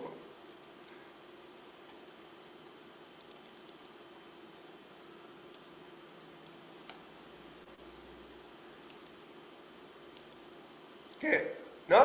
SV1, Betwale, while opening to our man, outside my toilet, SV1. SV2, while closing to our man. Upon chamber when they drill up to SV9 partial dislike opening to our man SV9 opening to our lamb to our the album to our government upon live bow closing lane go when it GG Madame Wendy when your tema ye game neula aside there bow closing to a year mere shim neula she named she need already gone upon the one name Tima Chani a little bit to design here. Upon my daughter, I would trust to be pet. Very briefly, they live at Pavali. Pavali left Jaco, Gemma, you got the year, the back of Tona Doma, year nail to Tona Canave. 0.6 seconds away. 0.6 seconds. The second move, no? I got to Ballo Lesro. How closing nail let tail, a time a year, she tabita. Where a Ballo Lesro go? Oh, Maji. Bypass lobby Dinaleo. Bypass lobby va opening nail Kumawena. The Galomia va opening nail Yai Yotama, Jai Yalam do. And all the tail lay on dance of your equivalent and then everybody gone sure so loud, the Gonia, sure so let track off. Be all Yalam do. Not to go to obey the time, as we know, love him. 0.6 seconds, my little Kaima. Yalam do. And a partial dislash way, the moment a pisalo, by the Iman and Lutema Sulu. Pedwale, bow closing there with my be. Tell them the bow closing there when the door, who when they have shoe, Anne will me out. normal bow closing water ဒီကိုပြောတဲ့တခြားနားထောင်နော်ရလားမသိဘူးအပြည့်ဝင်ဖို့ကမရဘူးဒီမှာနော်သူ့ line ထဲမှာရေပြည့်နေတယ်ဒီကောင်ဝင်ပြီးတော့မှဒီကောင်ထွက်ပြီးမှပြန်ထည့်လို့ရတာနည်းနည်းထည့်နေတာနည်းနည်းပဲထည့်တာ तू က replacement water ဆိုလေဟိုယိုသွားတာတို့နော်နည်းနည်းလေး evaporation ဖြစ်မှာတို့ဘာလို့ကြောင့်တစ်ခါတော့ထည့်နေတယ် pro ရလားမသိဘူးနော် partial d slash ကတော့ဘောက် closing နဲ့ထည့်ပါသည်သို့တော့သူဒီတကယ်လောက်တာဒီဂျာလေးနဲ့ဖြတ်ပြီးတော့မှ briefly သူလောက်တာဖြစ်တယ်သို့တော့ဘယ်အချိန်မှလောက်လဲဆိုနေပါနံပါတ်9ကို controller ကလှမ်း on တဲ့အချိန်မှာအဲ့ဒီကောင်သွားမှာအဲ့တော့ဆရာမေးစရာရှိတယ်ဘောက် closing water ဒီရေသွားနေအဲ့လိုမဖြတ်ဘူးလားဆိုတော့မဖြတ်ပါဘူးနော်ဖြတ်တော်ညာလည်းပဲမသိတာဘူးဘာလို့ဆိုတော့သူကဟိုသူ့ကိုအမြဲတမ်းဖွင့်ထားတာမဟုတ်လို့ရလားမသိဘူးဖွင့်ထားတာမဟုတ်တဲ့ကြောင့်မဖြတ်ပါဘူး SV2 ပေါ့ဒီကောင်ရလားမသိဘူး SV2 ဒီအမြဲဖွင့်ထားတာမဟုတ်ဘူးဒီလိုသွားမနေဘူးရလားမသိဘူး SV2 ဒီတစ်ခါတည်းမှာ prot ဆိုပြီးအဲ့လိုဒီလိုပဲပေးတာဒီလိုပဲနည်းနည်းလေးဖြတ်အောင်ပဲပေးတာဘာလို့ဆိုတော့ရေအားယိုသွားရင်အမြဲတမ်းဘောက်ပိတ်နေအောင်လေဟုတ်ပြောတော့ဘောက်လာမလဲနော်ဘောက်ဒီအမြဲတမ်းပိတ်နေတော့အဲ့ရေကိုတော့ရပါရင်ကသူကပေးတယ်အောက်ကကောင်တော့ရပါရင်ကလုံးဝမပေးဘူးလုံးဝမပေးဘူးဘယ်ချိန်မှပေးမလဲဒီ slash main ဒီ slash လုံးမှာအောက်ကကောင်ပေးတယ်အောက်ကကောင်ပေးလိုက်ရင်ဒီကောင်ကိုတွန်းချလိုက်တယ်ဟိုကောင်ဖြုတ်ကြပါတယ်ဒီ slash လုပ်တယ်ပြီးရင်ဘာလုပ်လဲဆိုတော့အပေါ်ကောင်ပေးတယ်အောက်ကောင်ပြန်ပိတ်ရလားမသိဘူး partial ဆိုတော့လို့မဟုတ်ဘူး partial ဆိုရင် normally ကမပေးခင်မှာ partial မလုပ်ခင်မှာဒီထဲမှာရေတွေပြည့်နေတယ်ဒီမှာတော့ရေမရှိပါဘူးရလားမသိဘူးအဲ့တော့ partial ပေးမယ်ဆိုရေပေးလိုက်တယ်ဒီမှာပေါ့နေတော့ဒီကိုပဲဆင်းတာဟိုမသွားတော့ရလားမသိဒီမှာရေမှမရှိတော့ဒီလဲဆင်းတော့အဲ့ရေကနည်းနည်းလေးဟိုကောင်တွန်းလိုက်တယ်0.6 second ပဲတွန်းခိုင်းတယ်ပြန်ပိတ်သွားတယ်အဲ့တော့ partial d slash ကအဲ့ဒီနီးစနစ်နဲ့လောက်ပါသည် solenoid number 4 solenoid ကအလုပ်လုပ်ပါသည် SV9 ပဲဖြစ်တယ်နော် Mitsubishi subject မှာအဲ့ဒီအသုံးလုံးပဲသုံးတယ်တခြားနည်းမသုံးဘူးနော်ဒီလိုလာမဲ့0.6 second ဒီ signal ပဲလာမဲ့ controller ဒီမှာလှမ်းဖွင့်တယ်အဲ့တော့ကိုယ့်ကိုစမ်းရင်ဒါလေးနဲ့စမ်းလို့ရတယ်နော် manual clock လေးရှိတယ် okay ရေးကြည့်တော့ရေ pressure မှန်းပြီနော်2 bar တဲ့ဆုံးရှိရတယ်တိတ်များလဲဆိုနိုင်ပြမယ်နော်အဲ့တော့ဒါလေးဖတ်ထားပါရန်ကောင်းသည်အသေးမှတ်ထားပါစီရှန်ချင်းဒီဒါလည်းပါပါသည် if the ceiling water ဆိုတာအပေါ်ဖြည့်ပေးတဲ့ကောင် replacement water ဆိုအပေါ်လည်းဖြည့်သလိုအောက်က bow closing ကိုလည်းဖြည့်တဲ့ကောင် SV2 နဲ့ are not adequate in quantity ဆိုတာတော့ ceiling water ကြီးက line interface line မရှိတော့ဆိုရင်စီတွေကရှမ်းမီဘော while loss during slash discharge will increase water circulate over the light liquid inside while flow out from the heavy liquid outside so overflow ဖြစ်ခြင်းအကြောင်းရင်းတစ်ခုကဘာလဲရေ pressure မမှန်လို့ရလားမသိရေ pressure မမှန်ခြင်းရဲ့နောက်တစ်ခုက filter ပိတ်ရင်ဖြစ်မယ် adjustment အောက်သွားတာဖြစ်မယ်နောက်တစ်ခုကဘာလဲ solenoid malfunction ဖြစ်မယ်ရလားမသိအဲ့တော့တင်မောမှာကောင်းကောင်းပစ္စည်းတွေလုံးမလုပ်ဘူးဆိုရင်ဘာကို check ရမလဲ solenoid ဘာတွေလုံးမလုပ် check လုပ်ပါအဲ့တော့ဒါကတော့လေးပဲသူ solenoid ဘာ head တွေမှာ screwdriver လေးနဲ့တင်လိုက်ရင် magnetize ဖြစ်တယ် magnetism လာနေတယ်ပွင့်တယ်အလုပ်လုပ်တယ်ဆိုရင်ရလားမသိနော်အဲ့တော့မလုပ်ဘူးဆိုရင်တော့ manual လှည့်လို့ရပါသည် 0.6 second လောက်ပဲဒီကောင်ကိုလှည့်ရပါမည်နော် SV2 ကျတော့3 second သူကျတော့3 second လှည့်ကြည့်ရပါသည် total discharge က3 second ဒီကောင် 0.6 second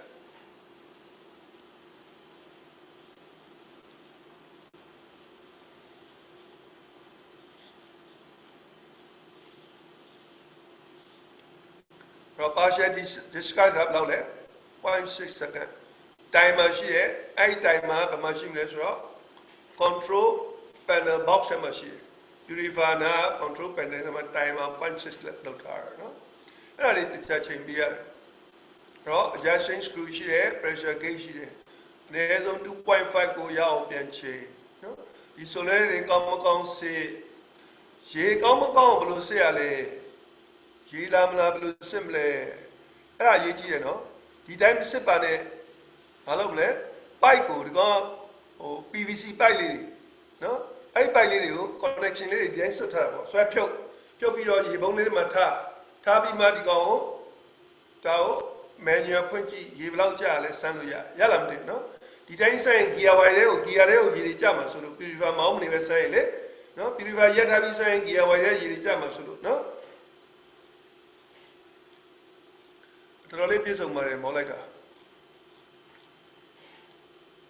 okay ဒါ partial dislike ဆိုခုနပြောတဲ့အတိုင်းကြည့်တဲ့ကောင်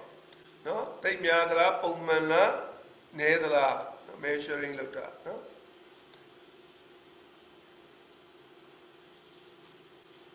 ခုဆိုဘာပဲပြော familiarization တော်တော်ဖြစ်တယ်နော်အဲဆန်ကိုပြောရနော်ဒါလေးတွေသဘောပေါက်သွားတယ်ဒါဆိုတော်တော်ကြီးကိုမလိုတော့ဘူးဒါတွေကအဲဒီမလာပြီနော်အမလာပြီဆိုခဏလေးပူကောင်းတဲ့ဟာလေးထပ်ပြမယ်သူရဲ့နောက်ဆုံးပေါ်လေးရတာနော် automatic control panel မှာ timer counter setting opening bar နော် bar opening ဒီ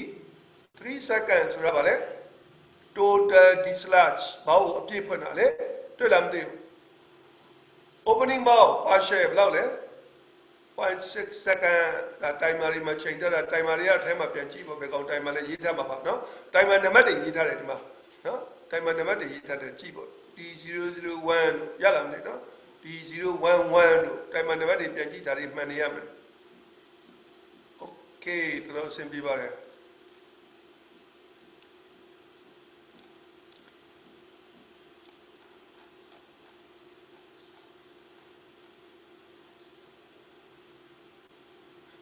ဒါကတော့တိတ်မလို့အဲ့လောက်သိရင် setting up တွေနောက်မှကိုယ့်ကိုကြည့်နော်ကိုကဘာပဲပြောချင်လဲဆိုဒါလေး purifier overall လို့ရင်နော် safety joint လို့ခေါ်တဲ့ gear ပန့်ကိုသွားတဲ့ထိတ်က sharp လေးလေနော်ဒီမှာ coupling လေးလေအဲ့ဒီ coupling နဲ့ proximity sensor ပြန်တိုက်သတိထားပေါ့နော်တိတ်ကတ်လို့မရဘူးတိတ်ပွားလို့မရဘူးဘယ်လောက်လဲ 0.5 to 1 mm ပဲရှိရအဲ့ဒါအောက်သွားရင် slash discharge လုပ်တာပဲအကုန်အောက်သွားတယ်နော် sensor အောက်သွားတော့ display လည်းအောက်မယ်အလမ်းတွေလည်းအောက်သွားလိမ့်မယ်ဒါလေးတွေသိထားနော်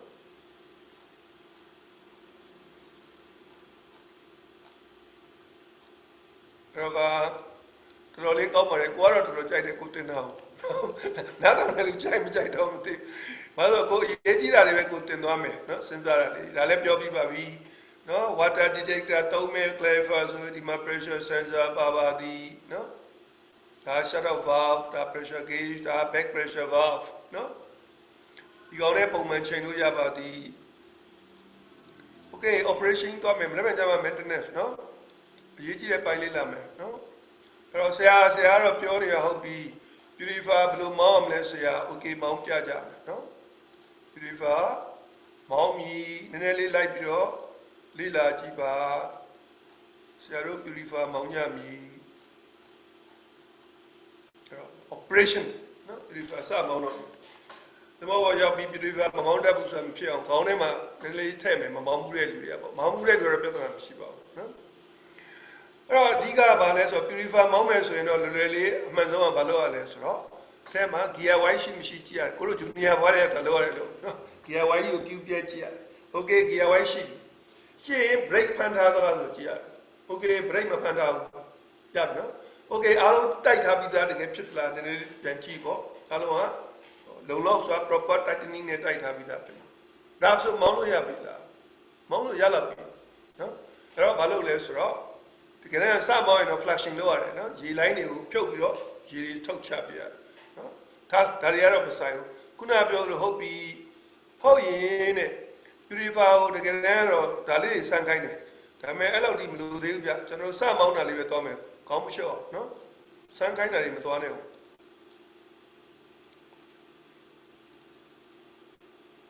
စမောင်းမယ်ဆိုရင်ခုနကတွေ okay လဲ okay ရော purifier ပါလေ power main power switch ကို on လိုက်ရတယ် source on ဟုတ်လား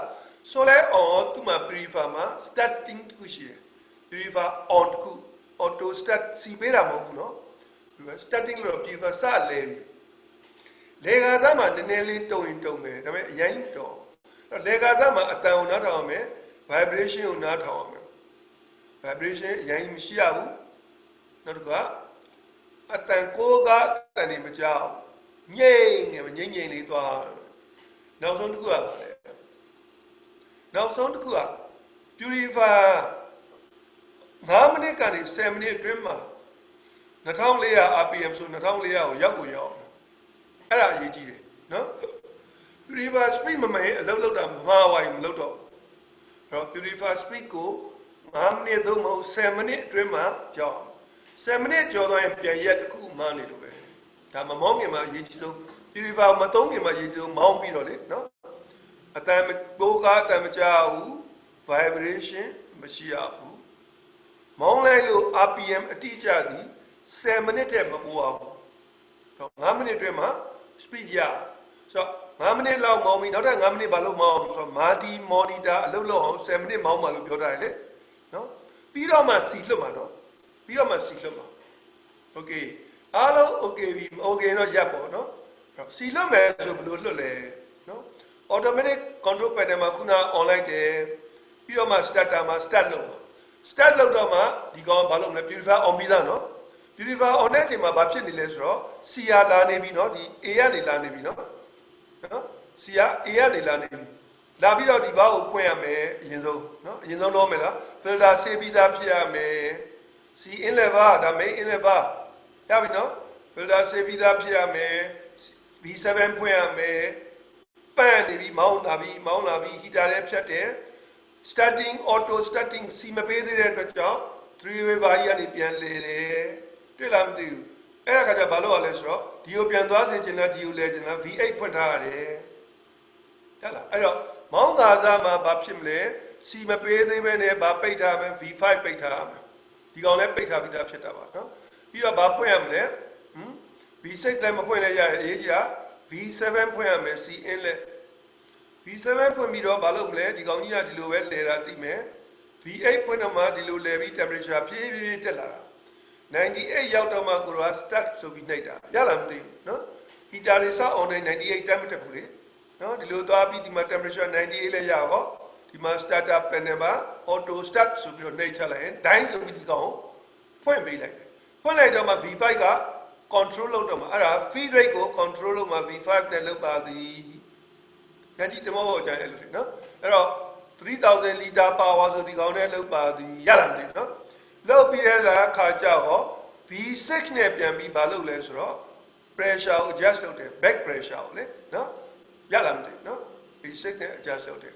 V နဲ့ကတော့အမြဲဖွင့်ထားမှာရေလာဖို့နော် SV1 2 3အတွက်ရမယ်နော်ဒီကောင် compress air လည်းဖွင့်ထားမှာ compress air controller ဘာအတွက်ဒါဆိုရင်သဘောပေါက်ပါတယ်ပေါ့ရင်မောင်းကြနော်တော့ခဏလေးဒီကောင်ကအပြည့်စုံမဟုတ်သေးဘူးနောက်တစ်ခုသွားမယ်နော်တဲ့11ပါတဲ့ကောင်သွားမယ်အဲဒီကောင်သွားမယ်ဒါကိုလို့တကယ်သုံးမဲ့ဆိုတော့နောက်ဆုံးပေါ် water detector ပါတဲ့ clever mode နဲ့မောင်းရင်ဘာရှိလဲဆိုတော့နော်ဒီမှာ solenoid valve ၄ခုရှိတယ် SC1 is for the valve opening 1 the open 2 the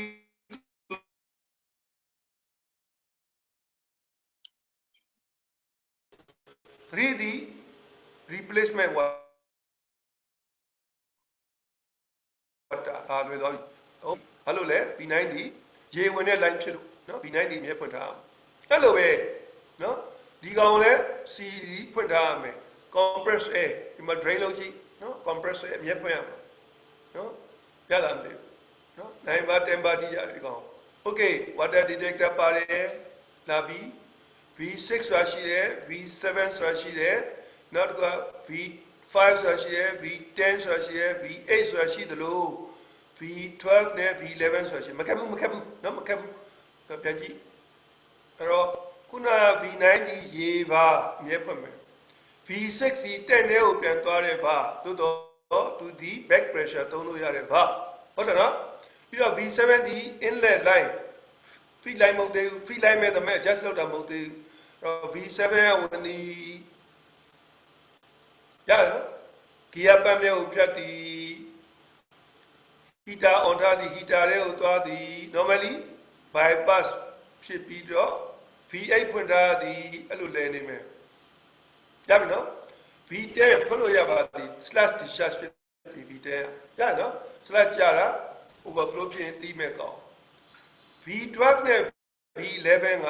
water detector နော်ဒါထွက်တဲ့ဘာနော်ဒါထွက်တဲ့ဘာရလားမသိဘူးနော် sorry နေဟုတ်တယ်နော် slash outlet ကိုထွက်တဲ့ဘာဒီကောင် recirculating ကပြီးတော့ပြန်ကြည့်မယ်နော်အဲ့တော့ဒီရဲ့ configuration တွေကိုနားလည်ပြီဆိုရင်မောင်းအောင်တော့ဒီ purifier clever မောင်းရင် V5 6 7 8 9 10 11 ဟာ fully open နော်12က fully closed ရှိသမျှ9ကနေ17တိက fully open 17က17ကရလားမနော် V12 is ဘာလဲ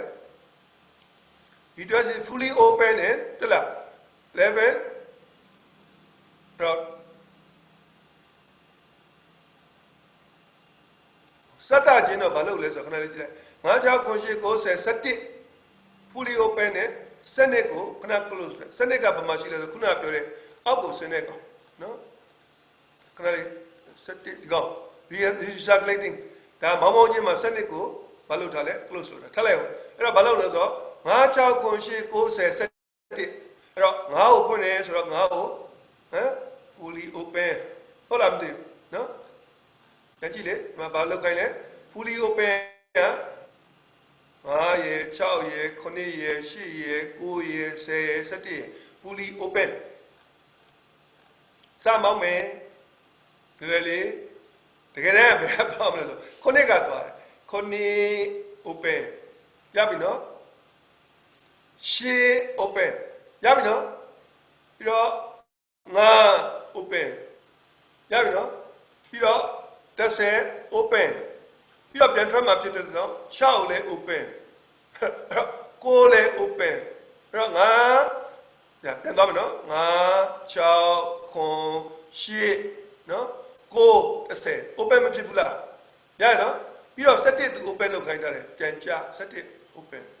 ဆက်မောင်းချင်းအဲ့ဒီဘာတွေကုန်ဖွင့်ရမယ်နော်ပြီးတာနဲ့မောင်းပြီတဲ့မောင်းလဲမောင်း clever နဲ့သုံးမယ်ဆိုရင်တော့စနစ်က fully open နဲ့စနစ်က fully close မောင်းပြီးမှနော်အဲ့တော့စနစ်ခုန close ကို open လုပ်ပြီးစနစ်ကို close လုပ်လိုက်တယ်ရမယ်နော်ဘာလို့ဆိုတော့ရေတွေတဲကိုမလူမကြောက် slash ကိုဒါဆိုစမောင်းမှာအဲ့လိုမောင်းလိုက်မယ်နော်မောင်းတာနဲ့ခလုတ်ကိုနှုတ်လိုက်တယ် auto start နဲ့နှိပ်လိုက်တော့အဲ့ဒီတိုင်းဖြစ်ပါတယ်နော် multi monitor ကို on လိုက်ပါတယ်ရပြီနော် multi monitor အထက်ကဖုန်းလေးပြီး on ထားလိုက်တယ်အဲ့တော့ function ဘာလုပ်လဲ LM ကိုလည်းဘာလုပ်လဲမောင်းမောင်းချင်းမှာဒီမှာပိတ်တယ်ဗျနော်ကြည့်ပိတ်ပြီးမောင်းလို့ရတယ်နော်တဲ့မောင်းမောင်းချင်းမှာဘာဖြစ်လဲ main function switch ကို on နေဆိုမှတ်မိလားမသိဘူးခုနပြောတယ်လေအဖုံးလေးလည်းဒီဘက်က main power switch ဒီဘက်ညာဘက်အောက်တွေက LM switch ကိုနှပ်ပိတ်ထားတယ်နှမဆိုရင်တော့သူကဖြစ်မလဲဆိုတော့နော်ဟို adjust လုပ်ဖို့နည်းနည်းခက်လို့အဲ့တော့သူက start button ကိုနှိပ်အဲ့ကြမှာနော် start button ကိုနှိပ်နေတဲ့အခါမှာဘာဖြစ်မလဲဆိုတော့စလဲပါပြီနော်စလိုက်တော့အဲ့တော့နောက်တစ်ခါ eta on 98 start ပြီးတော့မှဒီ press ကို auto start လုပ်လိုက်အဲ့ဒါဘယ်ချိန်ကျမှလုပ်ရလဲဆိုတော့လေ98ကျမှလုပ်ရတယ်အဲ့ဒီနံပါတ်6ကိုမှတ်ထားနော်စီပေးတာလေသူကနော် auto start ဆိုစီပေးတာရိုးရိုး start ဆို purifier လဲတာရမယ်နော်အဲ့တော့ auto start ဆိုစီပေးမယ်စီမပေးခင်မှာ98ဖြစ်နေရမယ်ဒီမှာဆိုပြဿနာတွေတက်လိမ့်မယ်နော်စီရရှန်လိုက်ပါဦးနော်အဲ့တော့ start လုပ်လိုက်တော့ဘာဖြစ်မလဲဆိုတော့ closing valve ဆိုတာဖြစ်ရမယ် replacement water ဆိုတာဖြစ်ရမယ် discharge ဆိုတာ sealing water and အဲ့တော့ဘာဖြစ်ရလဲဆိုတော့ multi monitor လေးကိုဖွင့်ကြည့်အဲ့ဒါလေးတစ်ခုစီပြလိုက်မယ်ရလားမသိဘူးနော်ဒီ process တွေပြလိုက်မယ်မှတ်မိပါလားမသိဘူးနော် multi monitor မှာအဲ့ဒါလေးကိုပါတယ် okay အဲ့လိုလဲပြီးတော့ purifier ကောင်းကောင်းလေးမောင်းပြီးတော့ဘာဆို V8 ကိုပြန်ပိတ်ရတော့ရလားမသိဘူးနော် regulate ကို bypass V8 နဲ့ flow controller V5 ကိုချိန်ရတော့မယ်နည်းနည်းလေးပြန်ပိတ်ပြီးချိန်ရမယ်ရနော် V8 နဲ့ V5 ကိုချိန်ပါတဲ့အဲ့တော့ချိန်တော့မယ် V8 နဲ့ V5 ကိုချိန်တယ်အဲ့တော့တကယ်တည်းတော့ဗာလဲဆိုတော့ဟို recycling လုပ်နေမှလည်းဖြစ်တော့ V8 တော့နည်းနည်းလေးဖွင့်ပါတယ်အကုန်မပဲဒီကောင်ချိန်ရတယ် flow controller ကိုအဓိက V5 3000 liter ဆို3000 liter 2000ဆို2000အဲ့ဒီ2000 3000မှာပြမယ် multi monitor မှာပြမယ်ရလားမသိဘူးเนาะ flow rate ကို feed rate ကို throughput ကို3မျိုးခေါ်တယ်เนาะ multi monitor မှာပြပြီ V5 နဲ့ချိန်ပါเนาะခက်တလားဒီပါခက်လွယ်လွယ်လေးเนาะပြီးလဲပြီးတော့အားလုံး okay တယ်လို့ပဲထားပါစို့เนาะthrottle down the pressure valve V6 for the light liquid pressure level present in multi monitor เนาะအဲ့တော့ V6 ကိုနည်းနည်းလေးပိတ်လိုက်ရင် light liquid pressure present in monitor ပြပြီ V6 ကပါလဲဆိုတော့ကိုတို့တွေဘာလုပ်တဲ့ကောင်လဲဟမ်ဘာလုပ်တဲ့ကောင်လဲ V6 က back pressure ကိုထိန်းတဲ့ကောင်လေ attract ကိုထိန်းတာလေ attract ကိုပိတ်လိုက်ရင် multi monitor မှာ pressure တွေပြတော့မယ်လေရလားဘယ်လောက် pressure ပြမလဲပြောထားပြီးသားเนาะပြောထားပြီးသားပြန်ကြည့် back pressure ရရင်များလို့မရဘူးအဲ့တော့ပြန်ပြောမယ် V5 နဲ့ဘာချိန်လဲ flow ကိုချိန်တယ် feed rate ကို V6 နဲ့ဘာချိန်လဲ back pressure ကိုချိန်တယ်တွေ့လားမသိဘူးတွေ့လားမသိဘူးအဲ့တော့ minimum flow rate ကိုရအောင် V5 ကိုပိတ်သည်ရတယ်နော်အဲ့တော့အထက်မှာကြာနေအောင် V6 ကိုပိတ်သည်ရပါတယ်နော်ဟုတ်လား heating ပေးအောင်တော့ heater on ပေါ့နော်ဒါလေးပေါ့ဒါလေးဆိုတော်တော်ရှင်းပါတယ် purifier မောင်းလို့ရပြီပြီးတော့မှခုန LM off လုပ်ထားတဲ့ကို on လုပ်မယ်နော်ကြည့်နော်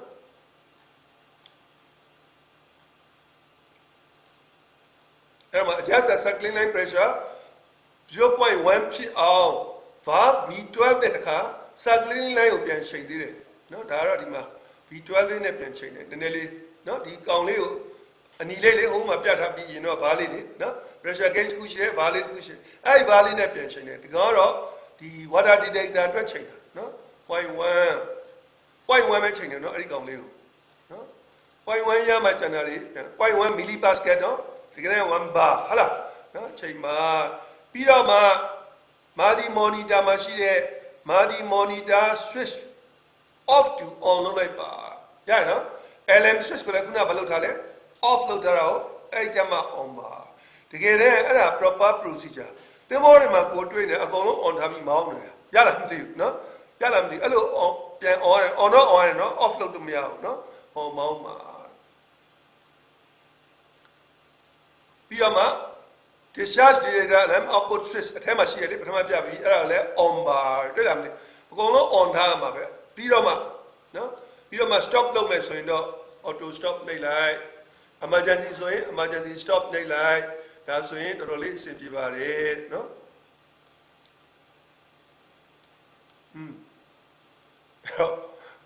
okay တော့ကိုကတော့ okay တယ်နောက်တစ်ခေါက်ပြန်သွားဆိုရင်မနေ့ပြန်ကြမှာသွားအောင်မောတယ်နော်မောတော့နောက်တစ်ခေါက်ပြန်သွားဖို့နည်းနည်းလေး high သွားပြီ high သွားတော့ဗာလေးမေးချင်တယ်နည်းနည်းမေးချင်တယ်မေးနော်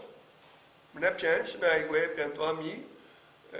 တောက်ချာနေတော့ပြိတ်မယ်မနေ့ပြန်တစ်ခါသွားမယ်တစ်ပတ်ခါတစ်ခါသွားမယ်တောက်ချာတိုင်းပြိတ်မယ်နော်တစ်ပတ်4ရက်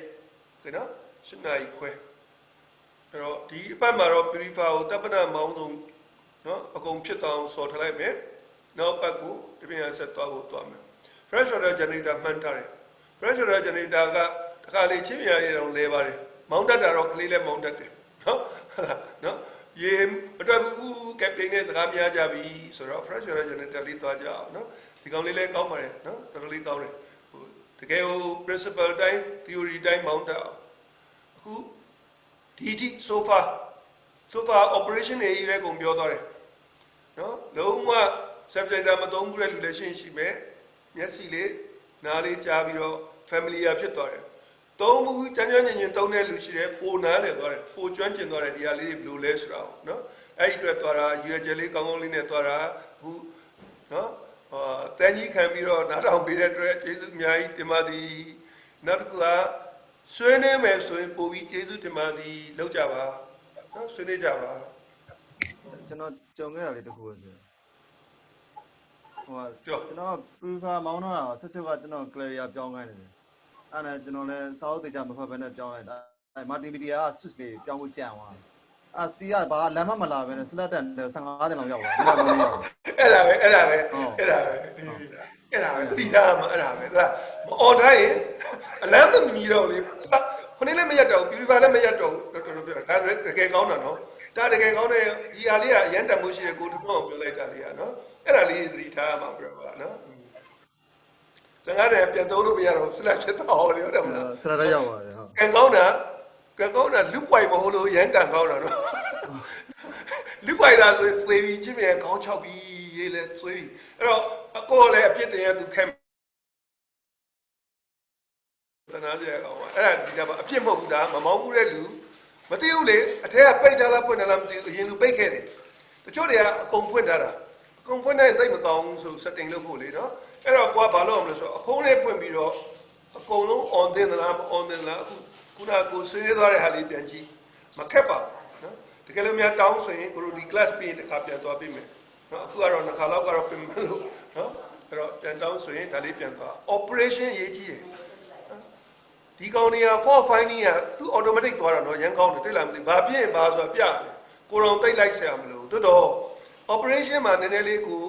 cloud မဖွင့်မိတာနဲ့သူဒီဒုက္ခပေးတာတွေအများကြီးရှိတယ်နော် very good ဟိုတော့ပြောတာတကယ်မှန်ပါတယ်ဒါဖြစ်တဲ့ကကိုတော်လည်းဖြစ်နိုင်တာပဲနော်ကိုတော်လည်းဖြစ်နိုင်တာပဲမောင်းရတာ view မထားမဲ့တေချာဖတ်ကြည့်ရဲမောင်းလိုက်စင်ဆာကိုပိတ်လိုက်တာလေ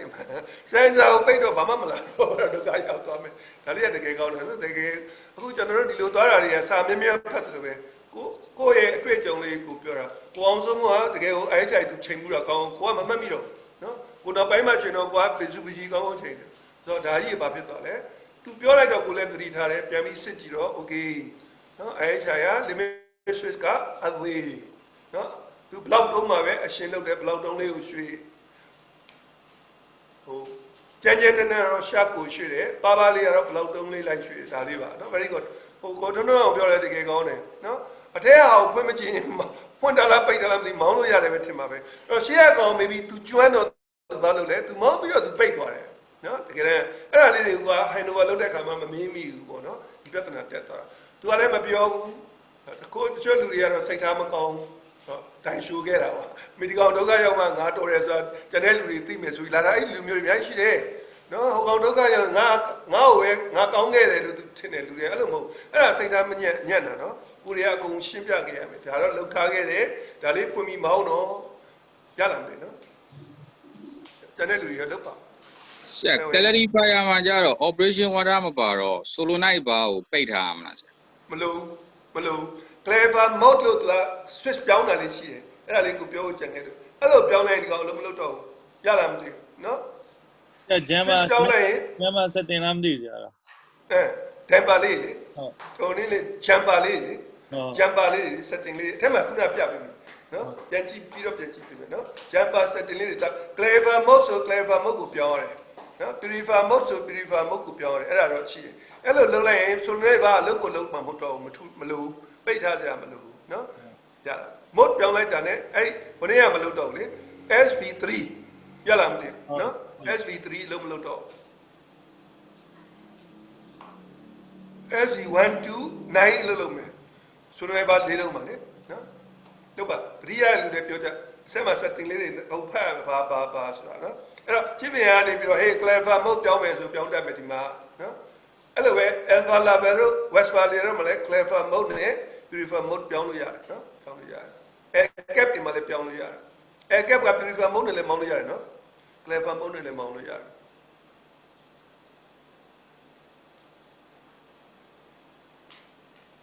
Okay လားကိုတန်းစင်ထွန်မေးဦးလားပြီးစရာရှိရပြောကိုနာကိုလိုက်ကိုဝင်နေလေဆရာဟိုဟာလေချိန်နဲ့ဘာရဲ့အရှိမလေးစတိန်နာလေးရှိတယ်ဆရာအဲ့စတိန်နာပြတ်တော့ဘာလို့ဆိုတော့ဘောင်းဖွင့်တာတော့ဘာလို့လဲလုံးဝအရေးကြီးတယ်အဲ့ filter တွေကခဏခဏဆေးပြရတယ်ဟုတ်တယ်နော်အခုတလုံးမှာရေဟုတ်တယ်အဲ့ဒီကောင်ကြောင့်ဖြစ်တာအဲ့ဒါကြောင့်ဘာတွေဘောင်းတွေယူတယ်လို့ရေက closing water ကိုကောင်းကောင်းရေမရောက်ဘူးလေဘာကို close လုပ်ဖို့တော့ပေါက်ပါတယ်နော်အပေါ်ချိန်ပါလေ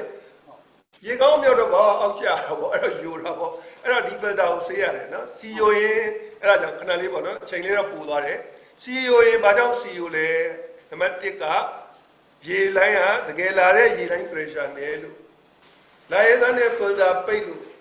နောက်တော့ adjust လုပ်တဲ့ pressure နဲ့လို့ဆိုလိုတယ်ဘာကောင်းကောင်းပွင့်ပိတ်မလုပ်လို့ရတယ်နော်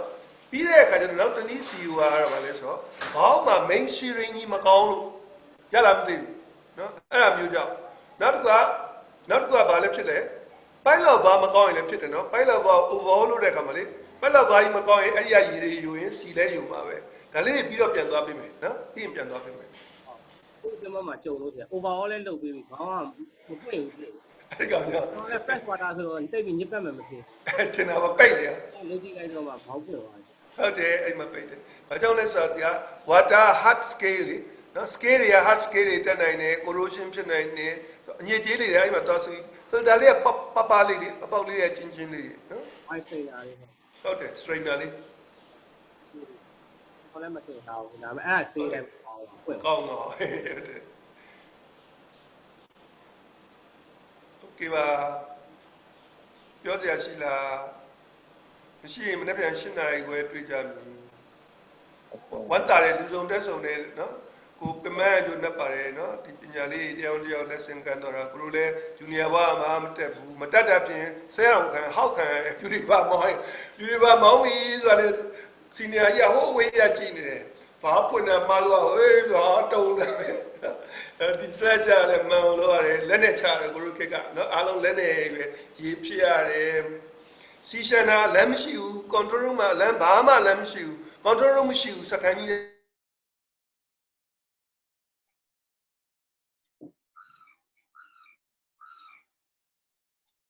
စီယိုရမျိုးစာဒီဘာကိုမြေတော့ကြည့်ရတယ်ပေါက်ဖွင့်ကြည့်လိုက်ပြန်ပိတ်လိုက်အဲ့မန်နျူပဲချတာခက်ကနော်လောင်လောင်ကြီးမှလို့အခုကဇိမ်ပဲ control room မှာထိုင်ပြီးတော့ကလုတ်လေးသိလိုက်ကကြည့်လိုက်ဒီကကြည့်တော့မကြည့်ပါဘူးအိမ်နဲ့များတယ် okay နော်ဒါဆိုလည်းပြန်တွေ့မယ်နော်ညနေ class စီလေးပါ ကျေးဇူးတင်ပါတယ် okay ပါ bye bye ပါ ကျေးဇူးပါဆရာ